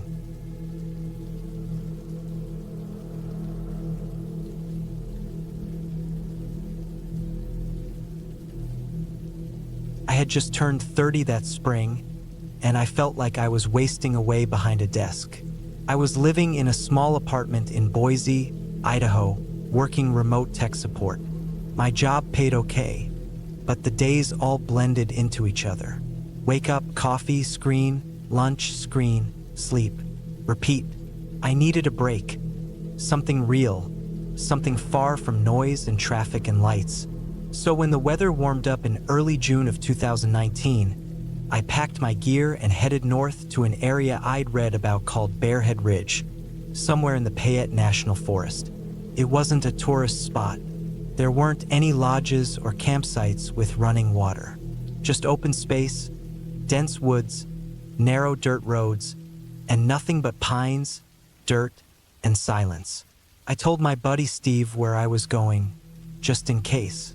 Gave him coordinates and told him I'd be back in 4 days. I had my tent, sleeping bag, bear spray, a hatchet, a small propane stove, food, a pistol I barely ever used, and enough water for the whole trip. I planned to hike in about 5 miles from the nearest Forest Service road and make camp near a stream I saw on the map. No cell service, just the sound of the wind in the trees. The drive took about 4 hours, the last 30 miles on a bumpy dirt road full of deep ruts and potholes. I parked my truck in a small pull-off, locked it up, slung on my pack, and started walking. The trail was overgrown and hard to follow, but I didn't care. I loved the quiet. Every now and then I'd stop and just listen. No engines, no people, no hum of electronics. Just birds, leaves rustling, and my own breathing. About 2 hours in, I reached the stream I was aiming for. It was clearer than I expected, moving quick but not too loud. Good place to refill water and rinse off. I pitched my tent a bit uphill, maybe 50 yards from the water, under a few thick pines. The trees were tight enough to give shade, but spaced enough to let me see a good distance all around. I cleared away sticks and rocks, set up my small fire ring, cooked some freeze-dried chili, and sat there in silence for a long time. That first night went smooth. I heard coyotes far off after midnight, and some animal, probably a deer, walked near the stream. I had a small flashlight, but I didn't use it much. I was trying to train myself to let the dark be dark. The second day, I hiked out in a big loop with just a light pack. Nothing dramatic, just exploring. I crossed an old logging road that didn't seem like it had been used in years. Found a weird pile of branches that looked stacked on purpose, but figured maybe it was from an old trail crew or something. Saw a few elk.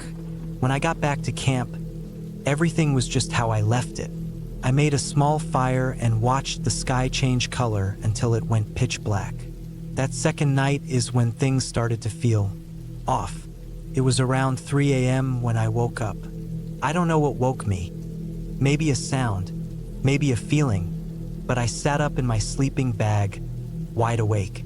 The kind of awake where your chest is tight and you don't even know why. I stayed still for a long time, listening. First, I didn't hear anything, just that distant rushing of the stream.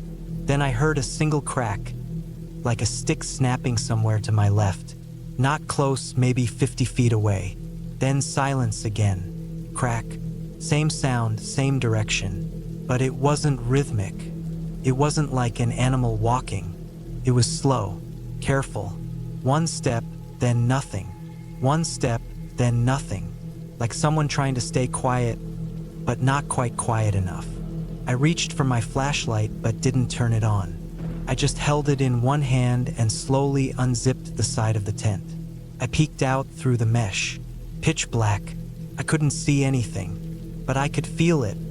Something was out there, and it wasn't leaving. For 10 minutes, nothing.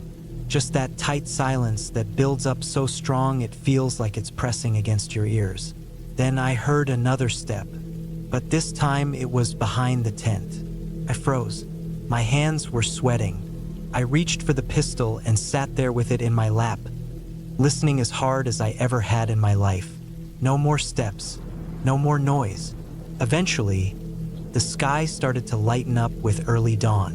When it was bright enough to see, I finally stepped out. There were no tracks. The pine needles and leaves were dry, and nothing looked disturbed. I walked in a big circle around the camp, checking every tree, every shadow, every rise. Nothing. I told myself it was a deer or an elk, that it wasn't anything weird, but I didn't really believe that. That third day, I stayed close to camp. I didn't hike out. I sharpened my hatchet on a rock, collected more firewood than I needed, double-checked my gear. I kept the pistol on my belt. I felt paranoid, but it wasn't the usual jumpy kind. It was deeper than that, like I was being watched and the watcher didn't care if I knew. The third night was worse. I didn't sleep at all. I just laid there waiting. I heard the same noises again, first to the left, then behind. Then it circled. I swear to God, whatever it was circled my tent all night. I stayed completely still, holding the pistol, sweating, every muscle locked. At one point I heard breathing. Not mine, someone else's. Just outside the tent. Not fast, not heavy. Just calm, like they had all the time in the world. But I didn't see anything when the sun came up. Again, no tracks, no broken branches, I was starting to question everything. I should have packed up and left right then, but I didn't. I told myself it was just fear, that I'd come all the way out here for solitude, and now I was scared of some branches snapping in the dark. I stayed, but I moved my tent uphill about 100 yards, just for a change of scenery. It was a bad choice. That final night was the worst. I was dozing off, finally exhausted, when I heard something way off down the hill. At first I thought it was wind. Then I realized it was footsteps. More than one set. They were coming from where my old camp was, and they were getting louder. I sat up fast and turned off my small lantern. I held the pistol and waited, heart pounding. Then I saw them. Flashlights. 3 of them. Low to the ground, moving slow. Not forest rangers, not hikers. They didn't call out, didn't wear high-vis clothes. Just slow-moving lights, weaving through the trees. Coming up the hill. They weren't lost. I dropped to my belly and crawled out the back of the tent. I moved into the trees, staying low, circling wide. I left everything: tent, food, gear. I didn't care. I just wanted to be gone. I moved through the trees for over an hour, backtracking, cutting across deadfall, trying not to leave a trail. Eventually, I found the old logging road again. I followed it east until I hit the main forest road and walked the rest of the way to my truck in the dark.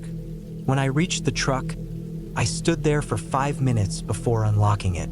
I watched the woods behind me the whole time. Nothing moved, but I still felt like eyes were on me. I drove the whole way back to Boise without stopping. Left the forest behind without looking back. I never reported it. What would I say? Some guys walked through the woods at night with flashlights? It wasn't illegal, but something about them wasn't right. I've thought about it 100 times. What were they looking for? Why didn't they speak? Why were they moving slow and wide like they were sweeping for something? Why did they come uphill toward my new tent when I hadn't made a fire or left any lights? I haven't gone back to Bearhead Ridge. I haven't camped alone since. I still love the woods. I still love silence and dirt trails and the sound of wind through trees. But I keep my trips short now. I bring someone with me, and I never, ever camp in the same spot for more than one night. Because I learned something up there, something simple, something cold. Not everything out in the forest is there by accident. Some things move slow on purpose. Some things breathe just outside the tent. And some things, some people you're not supposed to see. But once you do, they make sure you don't see them twice.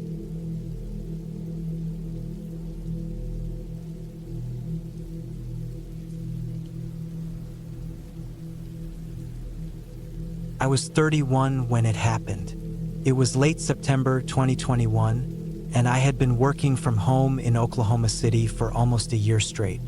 The stress was piling up. Meetings, deadlines, staring at screens for hours, and I felt like I was losing my mind a bit. I started craving something quiet, something real, something that didn't come from a phone or a laptop. That's when I decided to take a solo camping trip. No friends, no texts, no notifications. Just me, my gear, and a stretch of woods out near a remote part of the Ouachita National Forest. I left on a Friday morning before the sun was fully up. I packed light tent, sleeping bag, food, water, basic gear. I had my hunting knife, bear spray, and a .38 revolver my dad had passed down. Not because I expected to use it, just for peace of mind. I drove my old pickup out of the city, cutting southeast past McAllister and deeper into the hills. The weather was cool and gray. The forecast said light rain Saturday, but I figured I could handle that. I wasn't a hardcore survivalist, but I wasn't green either. I'd done plenty of solo trips in my 20s. I picked a spot near an old trailhead off a forest road that barely existed anymore. The last mile or so, I had to creep the truck over muddy ruts and past fallen branches. It was far out. No cell signal. No other cars. Just woods. I parked in a clearing off the trail, threw on my pack, and started hiking in. I figured I'd hike about 2 miles in, set up camp near a creek I remembered from years ago. It felt perfect at first. The woods were quiet, just the crunch of leaves under my boots, the smell of pine and damp earth, the occasional bird. That kind of silence where you can hear your own breathing, your own heartbeat. I followed the old path, barely visible anymore, just a faint line between trees. A couple of downed logs had to be stepped over, and thorny brush was trying to reclaim the trail. But I liked that.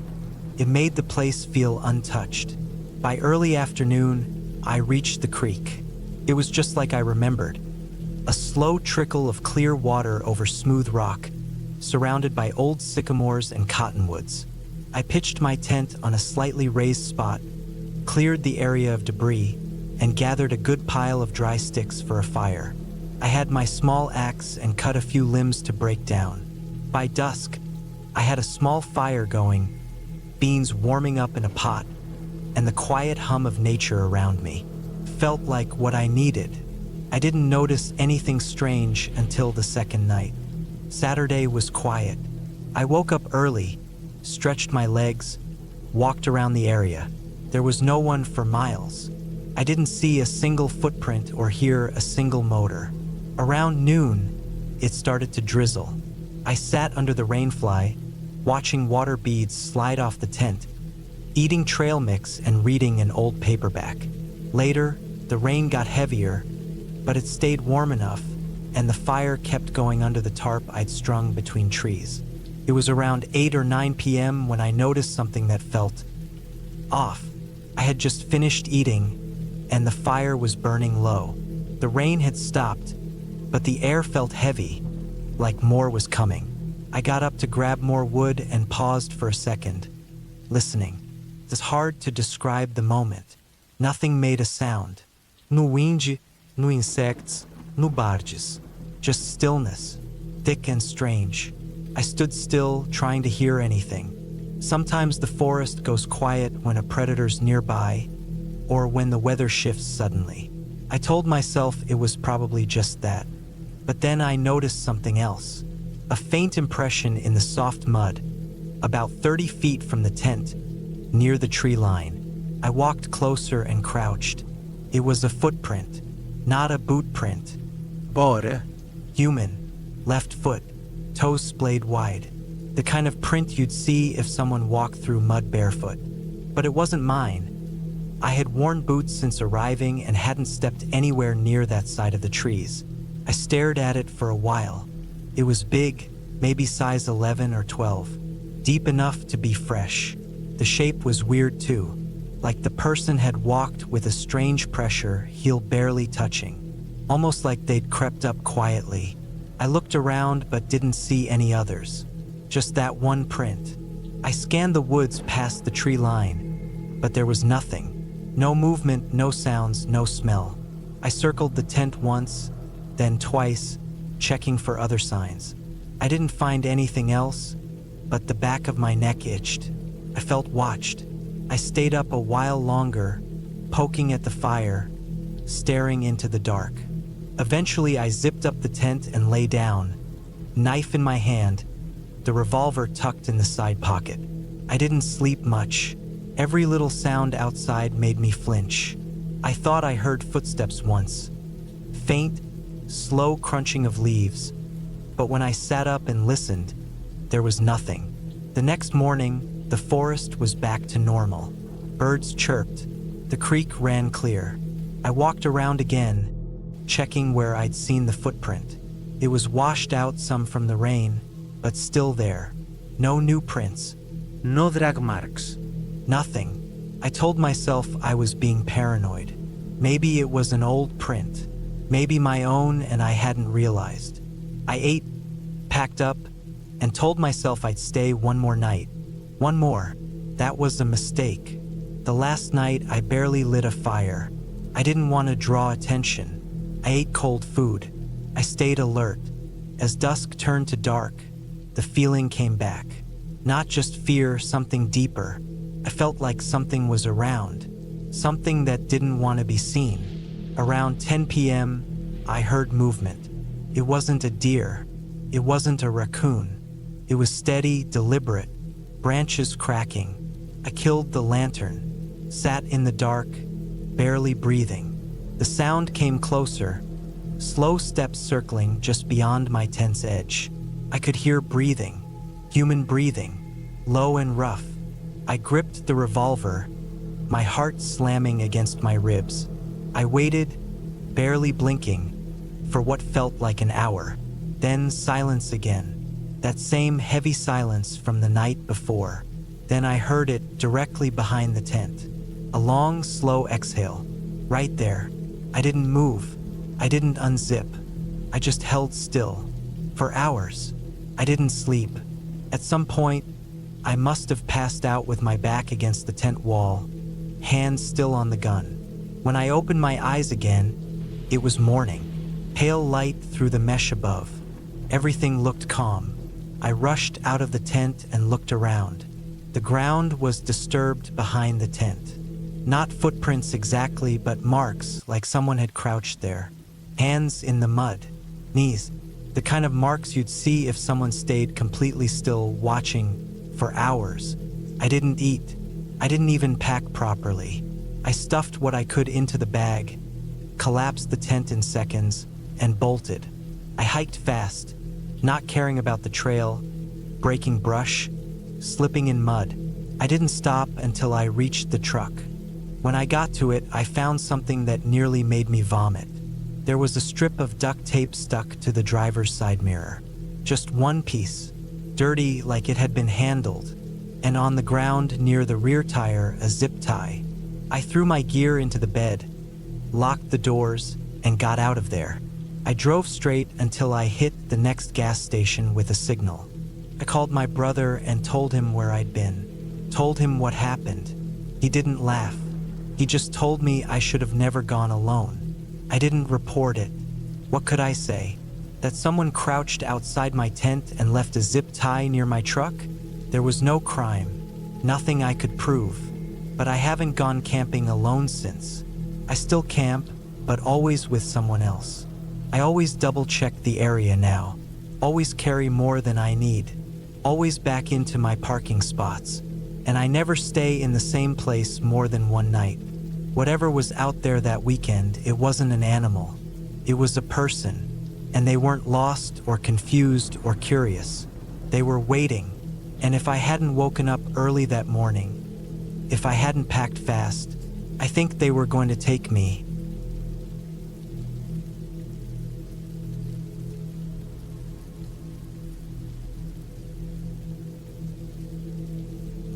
My name's Colin. I was 32 the year this happened. It was November of 2017. I still remember the exact date, the 12th, because it was the last morning I felt completely relaxed in the woods. I live in western Nebraska now, but this happened near Red Cloud, which is about 15 miles north of the Kansas border. I used to go hunting in that area every fall, and that year I was doing something I hadn't done before, staying out there for 2 nights by myself. I thought it would be peaceful. That year had been rough. I'd gone through a breakup, my dog had died, and my job as a diesel mechanic had become more stressful than usual. I needed time to clear my head. Hunting, to me, was always about more than just shooting something. It was being alone, working hard, staying focused, and getting away from everything else. I chose an area on the edge of a private property line, land owned by a distant cousin of mine who let me hunt there every fall. There was a small hill that dropped into a long stretch of brushy creek. Deer moved through there early in the morning and at dusk, almost like clockwork. No one else was supposed to be out there. It was remote, and once you went off the gravel road that cut past the property, it was nothing but overgrown trails, steep ditches, and thick cottonwood trees. I figured it was the perfect place to spend a couple days alone. I packed light, a small one-person tent, my .308, a cooler with food, a tiny propane stove, a lantern. No firewood, no campfire. I didn't want the deer to smell anything out of place, and I didn't want the hassle. I I also didn't tell many people I was going. Just my brother, Eric, and my coworker, Trey. Told them I'd be back Tuesday. I didn't even mention the specific property. I wish I had. I got out there late Sunday afternoon, set up my tent right as the sun was dropping behind the bare trees. It was quiet, colder than I expected, but the air was dry and the sky was clear. The only sound was the occasional gust of wind brushing dead leaves across the ground. That first night went exactly as I wanted it to. I made a small meal on the stove, ate while crouched just outside the tent, and then got into my sleeping bag with a headlamp and read a bit. I don't think I even stayed awake an hour after dark. I slept light, though. I always do when I'm alone in the woods. Every little crack of a branch or shuffle of an animal kept my ears half alert. But it wasn't anything out of the ordinary. Just deer and raccoons, maybe a coyote passing through. The usual. The next morning, I woke up just before 5, cold and stiff. My sleeping bag had bunched up around my legs, and my toes were numb. I boiled water for coffee, got dressed in layers, and walked down into the creek in the dark with my rifle and a small folding stool. I sat for hours, shivering. Around 8, I saw 2 does moving fast, like they'd been spooked, but nothing behind them. I stayed out there until noon, then made my way back up to the tent, stopping a few times to listen. Nothing, just the wind again. Around 3, I went out for the evening sit. I moved deeper down the creek this time, closer to a bend where I'd once seen a big buck cross the year before. I sat tucked into some brush, staying still. It was one of those November evenings where the wind suddenly dies and everything gets quiet and heavy. You almost feel like the whole forest is holding its breath. That's when I saw him. I thought it was another hunter at first, but no one was supposed to be out there. The figure came down the ridge on the far side of the creek, not walking slow or careful like a hunter should, just stepping through the brush with long, casual strides, almost like he didn't care if anything hurt him. He didn't carry a gun. That's what stood out to me immediately. His hands were empty, not even a bow. I stared, trying to make sense of it. He was wearing dark pants and a coat, with a hood pulled over his head, but his arms were bare. No gloves, no orange vest. Not legal. I kept still, trying not to draw attention. He moved past me about 40 yards away, walked down toward the low creek bottom, then stopped and stood completely still, just looking into the trees. I watched him for maybe 2 minutes. He didn't move, didn't look around, just stared into the trees. Then he crouched down slowly, not like someone taking a rest, more like someone trying to disappear. Then he lay on his side in the brush. I thought maybe he was sick or hurt, but I didn't dare move. After 10 more minutes, I slowly stood up, stayed low, and made my way back up the hill toward my tent, checking over my shoulder the whole way. I didn't see him follow. I couldn't shake the feeling something was off. If it was another hunter, fine, but no gun, no vest, and lying in the brush? Who does that? I kept my rifle with me even in the tent that night. I didn't sleep. Around 1 in the morning, I heard something move outside. I held my breath. It wasn't wind. It was slow, shuffling footsteps on dry leaves. They circled halfway around the tent and stopped. I gripped the rifle tighter, finger just outside the trigger guard. Whoever it was didn't say anything, didn't knock on the tent or make a sound. Just stood out there. After maybe 2 minutes, the steps moved away. I heard nothing for the rest of the night. By sunrise, I was done. I decided I'd break camp and head out early. It wasn't worth it anymore. I packed up fast. I didn't even eat. I kept scanning the woods. As I stuffed the last gear into my pack, I thought I heard something move uphill from me, like a foot hitting a loose stone. I didn't check. I didn't want to know. I started walking back toward where I'd parked. It was a mile hike, maybe more, up a ridge and through some trees. My nerves were shot. Every sound made me tense. I stayed alert, rifle slung over one shoulder, safety off. About halfway through the hike, I saw a boot print. It was fresh, deep heel, pointed in the direction I had come from, not leading out like mine would have been. I kept going faster. I made it back to the truck. As soon as I was in, I locked the doors, sat for a second, and caught my breath. Then I looked at my driver's side mirror. There was someone standing just at the edge of the tree line about 60 yards back. Same build, same clothes, no orange, no gun, standing still, watching the truck. I started the engine and didn't look back again until I hit the paved road. I didn't tell anyone the full story at first. I just said I cut my trip short, didn't see anything worth shooting, but I started reading around online, looking into missing person reports in that area. Homeless people who might have gone into the woods. Nothing matched, nothing recent, just a vague story from a guy who said his uncle had gotten stalked by someone near the river bottoms back in the 90s. But no one ever found who it was. It wasn't until a few weeks later, when I went to wash my hunting clothes, that I noticed something weird. The back pocket of my hunting pants, the one I never use, had been unbuttoned. I always snap it closed. Inside was a small strip of fabric, folded over twice, like a piece torn from a t-shirt. It wasn't mine. It smelled like wood smoke and something else I couldn't place. Maybe old sweat or mildew. I threw it away without even opening it all the way. That was the last year I ever camped alone. Now I go out with friends or not at all.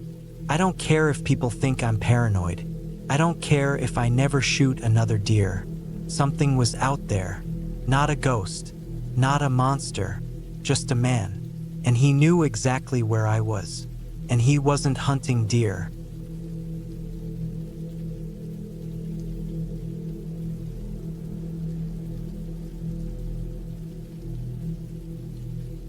It was September 2014 when I decided to spend a weekend alone out in the woods near the North Carolina-Tennessee border. I was 29 years old back then, working a construction job that had started to wear me down. I had a couple days off and just needed to get away from everything. That included people, traffic, noise, and especially my phone. I didn't tell many folks I was leaving. I just packed up the essentials, filled up the truck, and drove west until the roads got smaller, narrower, then finally turned to gravel. I had gone out to that area once before with a friend years ago, and I remembered a hidden pull-off spot beside a creek that led into the forest. There was a little fire pit we had made back then and enough flat ground for a tent. It wasn't on any map, and you wouldn't find it unless you were looking hard for it. Felt like the right place to be alone. I reached the turnoff in the afternoon. It was quiet, still. The kind of stillness that settles over everything once you're far enough from any highway or town. The road sloped down slightly into a forest of tall, gray trees with low brush and patches of thick pine needles. I pulled the truck down the narrow trail and parked it in a spot where it was mostly hidden. Then I got out, stretched, and stood there listening. No engines. No people. Just wind in the leaves and water trickling through rocks in the creek. That was what I needed. I unloaded my pack, set up the tent, and got a small fire going by evening. The sun disappeared behind the trees quick, and the air turned colder than I expected. I had layers, though, and a small folding chair. I just sat there for a while, watching the fire crackle, thinking about how nice it was to not hear a single thing besides the woods. That first night was uneventful. I heard some branches snap in the distance, probably deer or raccoons, and the occasional owl calling out. I wasn't worried. I'd been in the woods plenty of times and learned early not to jump at every sound. I kept my knife near me, and my .38 was zipped into the inside flap of my tent just in case, but I never expected to use it. I fell asleep sometime around 10 and slept straight through until morning. The next day was just as calm. I spent most of it hiking up a ridge behind camp, trying to find a good overlook.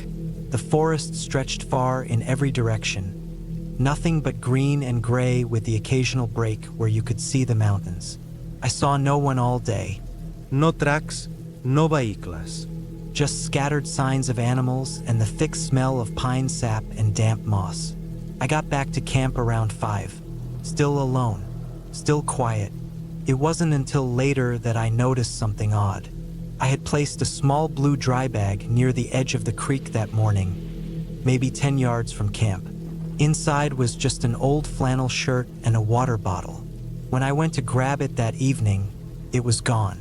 I looked around for it, thinking maybe I put it somewhere else or kicked it without noticing, but it was just not there. I searched all around, down by the rocks, even in the brush, but it was nowhere to be found. I brushed it off. Maybe I left it behind when I climbed the ridge. Maybe I'd find it the next day.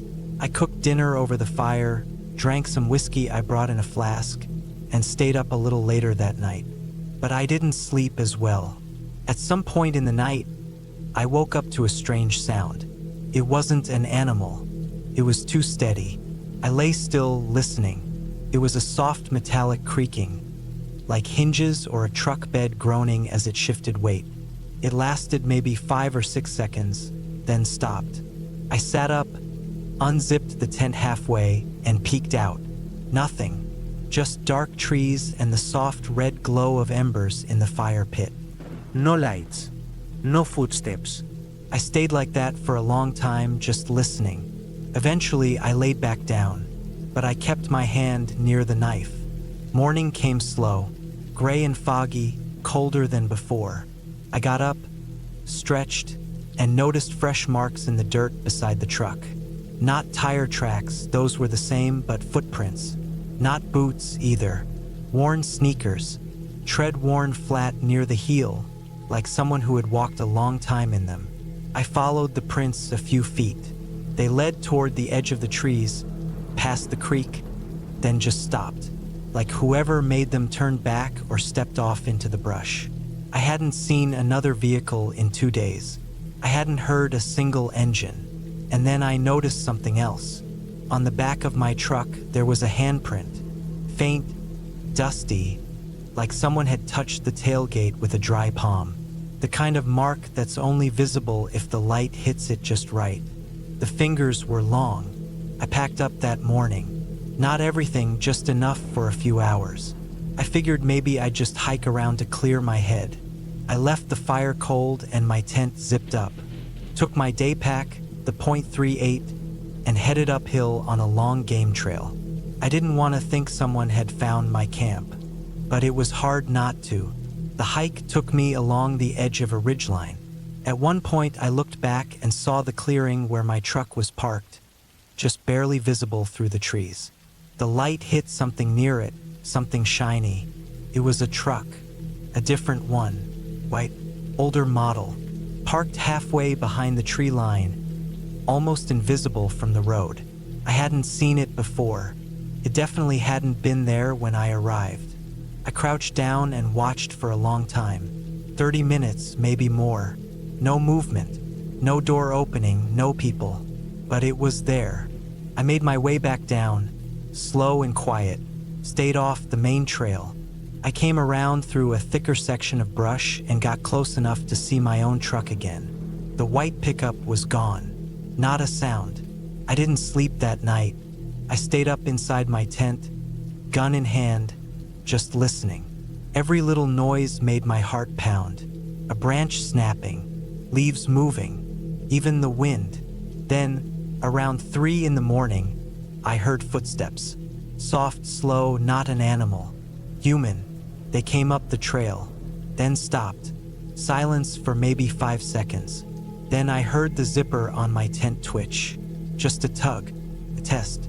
I shot up, pointed the gun at the entrance, heart hammering so hard I felt sick. But whoever was out there had already moved away. I waited, crouched, sweating. Nothing else happened. Morning came again, and this time I wasn't staying another minute. I packed everything fast, didn't care how messy it was, shoved gear into the truck bed and slammed it shut. I got in and started driving. A mile down the gravel road, I saw a piece of cloth nailed to a tree. Looked like a shirt. My shirt, the one that was inside that blue dry bag that disappeared. Nailed up like a flag, as if someone wanted me to know they'd taken it. I didn't stop. I didn't even slow down. It took me 3 hours to reach the main highway. I didn't stop until I hit a gas station outside Asheville.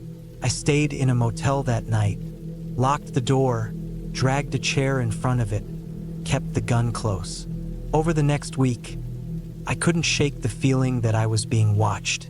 Every time I walked to my truck, I checked the back seat.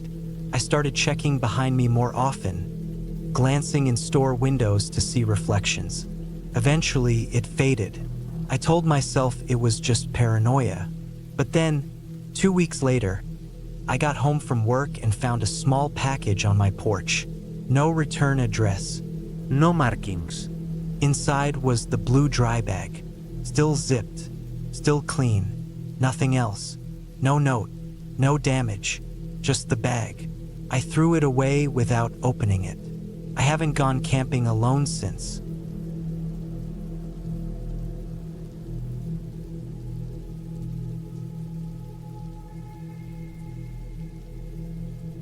It was 2016 when I decided to go camping alone in Dartmoor, in the southwest of England. I was 28 back then, working in Exeter as a mechanic.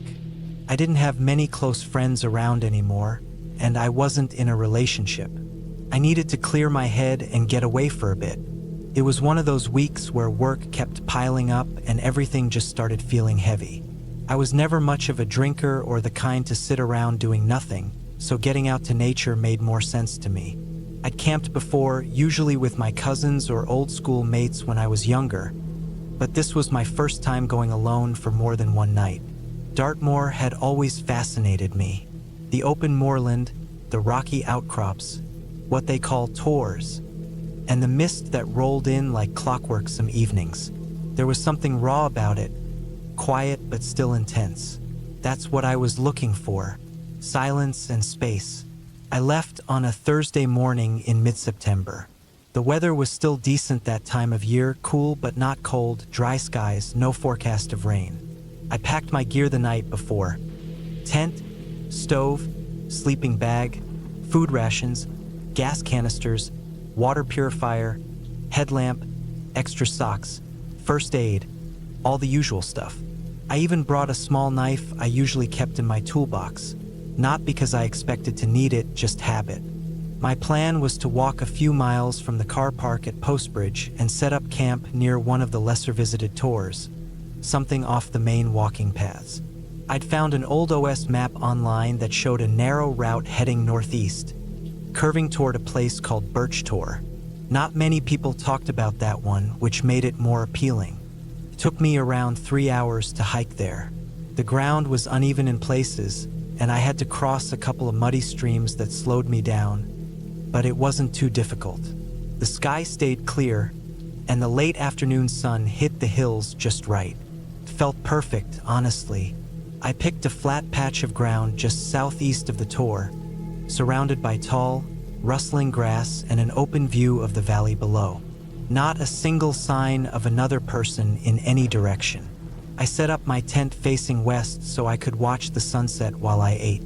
I heated up a tin of beans and some bread over my stove, then sat on a rock and ate slowly, letting the wind cool my face. There were a few birds circling in the distance and the occasional rustle from rabbits moving through the grass. Felt calm. I hadn't felt that calm in months. As night fell, the wind picked up a bit. Nothing bad, just the kind that whistles low across the hills. I crawled into my tent, zipped myself into the sleeping bag, and left the flap cracked open a little to watch the stars. The sky was clear as glass. No clouds. You could see the entire spread of stars and the faint line of the Milky Way. I dozed off sometime after midnight, I think. I woke up just after 3 a.m. I know because I checked my watch. Something had stirred me, but I couldn't place it at first. Maybe it was a sound or maybe just a shift in the wind. I sat up slowly, trying not to make much noise. I kept the headlamp off, There was no obvious sound outside, no animals moving through the grass, no wind hitting the tent hard, just silence. But it wasn't the kind of silence that settles you. It was the kind that presses down, like everything's holding its breath. Then I noticed something odd. Through the crack in the tent flap, just at the edge of my view to the left, I saw movement. It was subtle, slow, but not like a fox or badger. It was tall, upright, human-shaped. I sat still, staring through that small opening, not even blinking. After maybe 15 seconds, I saw her. A woman. She was walking slowly across the slope, maybe 40 feet away from my tent, moving diagonally toward the tor, not directly toward me. Her shape was clear against the sky. She wasn't carrying a light. She had something long draped over her shoulders, a coat maybe, or a cloak. It moved gently behind her in the wind. Her hair looked long, almost shoulder length, and from the silhouette it looked tangled or messy. I couldn't see her face, but the shape of her body was definitely female. She didn't act like someone hiking or out camping. No backpack, no flashlight, no signs of gear. Just walking, slowly, quietly. It was well past 3 a.m. I stayed completely still. My heart was thumping hard, but I kept telling myself she might just be another camper. Maybe someone who got lost or who just liked walking at night. But even saying that in my head didn't feel right. Who walks alone in complete silence in the middle of Dartmoor at 3 in the morning without a light or gear? She didn't stop. She didn't even glance toward my tent. She just kept walking up the slope toward the tor until she faded into the dark. I didn't move for at least another half hour. I stayed sitting up, holding the knife I kept near my sleeping bag, breathing slow.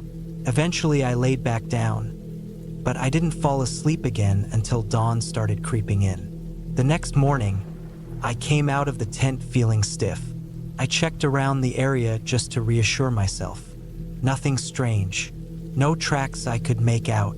Grass all looked undisturbed. Maybe I imagined her. Maybe it was just a hiker or even a dream I confused for real. I wanted to believe that, but something made me uneasy enough to pack up early. I didn't want to camp there another night. Instead, I hiked toward another tor a few miles away, Hookney Tor, and camped there.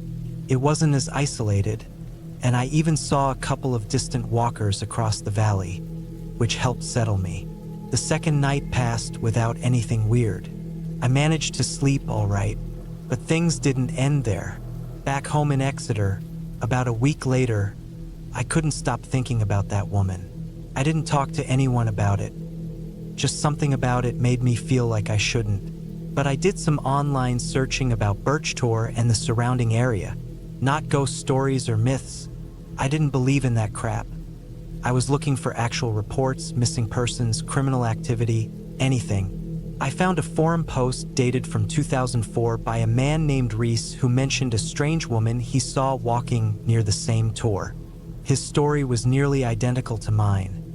Same time of night, same quiet movement, same strange clothing. He never saw her face either. He had camped with a friend who never woke up during the sighting, and he said he left Dartmoor early the next morning feeling unsettled. The thread didn't get many replies. People assumed he was just tired or exaggerating. Then I found another entry, buried deeper in an old backpacking blog from 1998. A woman who hiked alone had seen what she described as a lone figure of a female walking without gear near Birch Tor in the early hours. She thought it was a poacher at first, but the woman never returned when she called out. The blogger didn't seem scared, just puzzled, and chalked it up to coincidence. That made 3 of us. 3 people who all saw the same kind of woman in the same spot over nearly 20 years apart. I don't know what that means. I don't think it means anything supernatural. Maybe it's someone who lives off-grid, or someone mentally unwell who wanders the moors at night. Maybe it's more than one person, and it's just a strange coincidence. But what stuck with me, what still sticks with me, is the way she moved. That calm, steady pace. like she knew exactly where she was going, like she'd walked that hill 1,000 times. I haven't gone camping alone since then. I still go with friends sometimes, usually to places I know well, where the trees are close and the lights of a town aren't far away. I never went back to Dartmoor. Sometimes when I lie awake late at night, I picture her shape moving up that slope. The way she never looked at me, the way the grass barely shifted as she walked, the long piece of clothing trailing behind her in the wind. If she was real, I have no idea what she was doing out there. If she wasn't real, then I don't know what that says about me. But I know what I saw, and I know I'll never camp near Birch Tor again.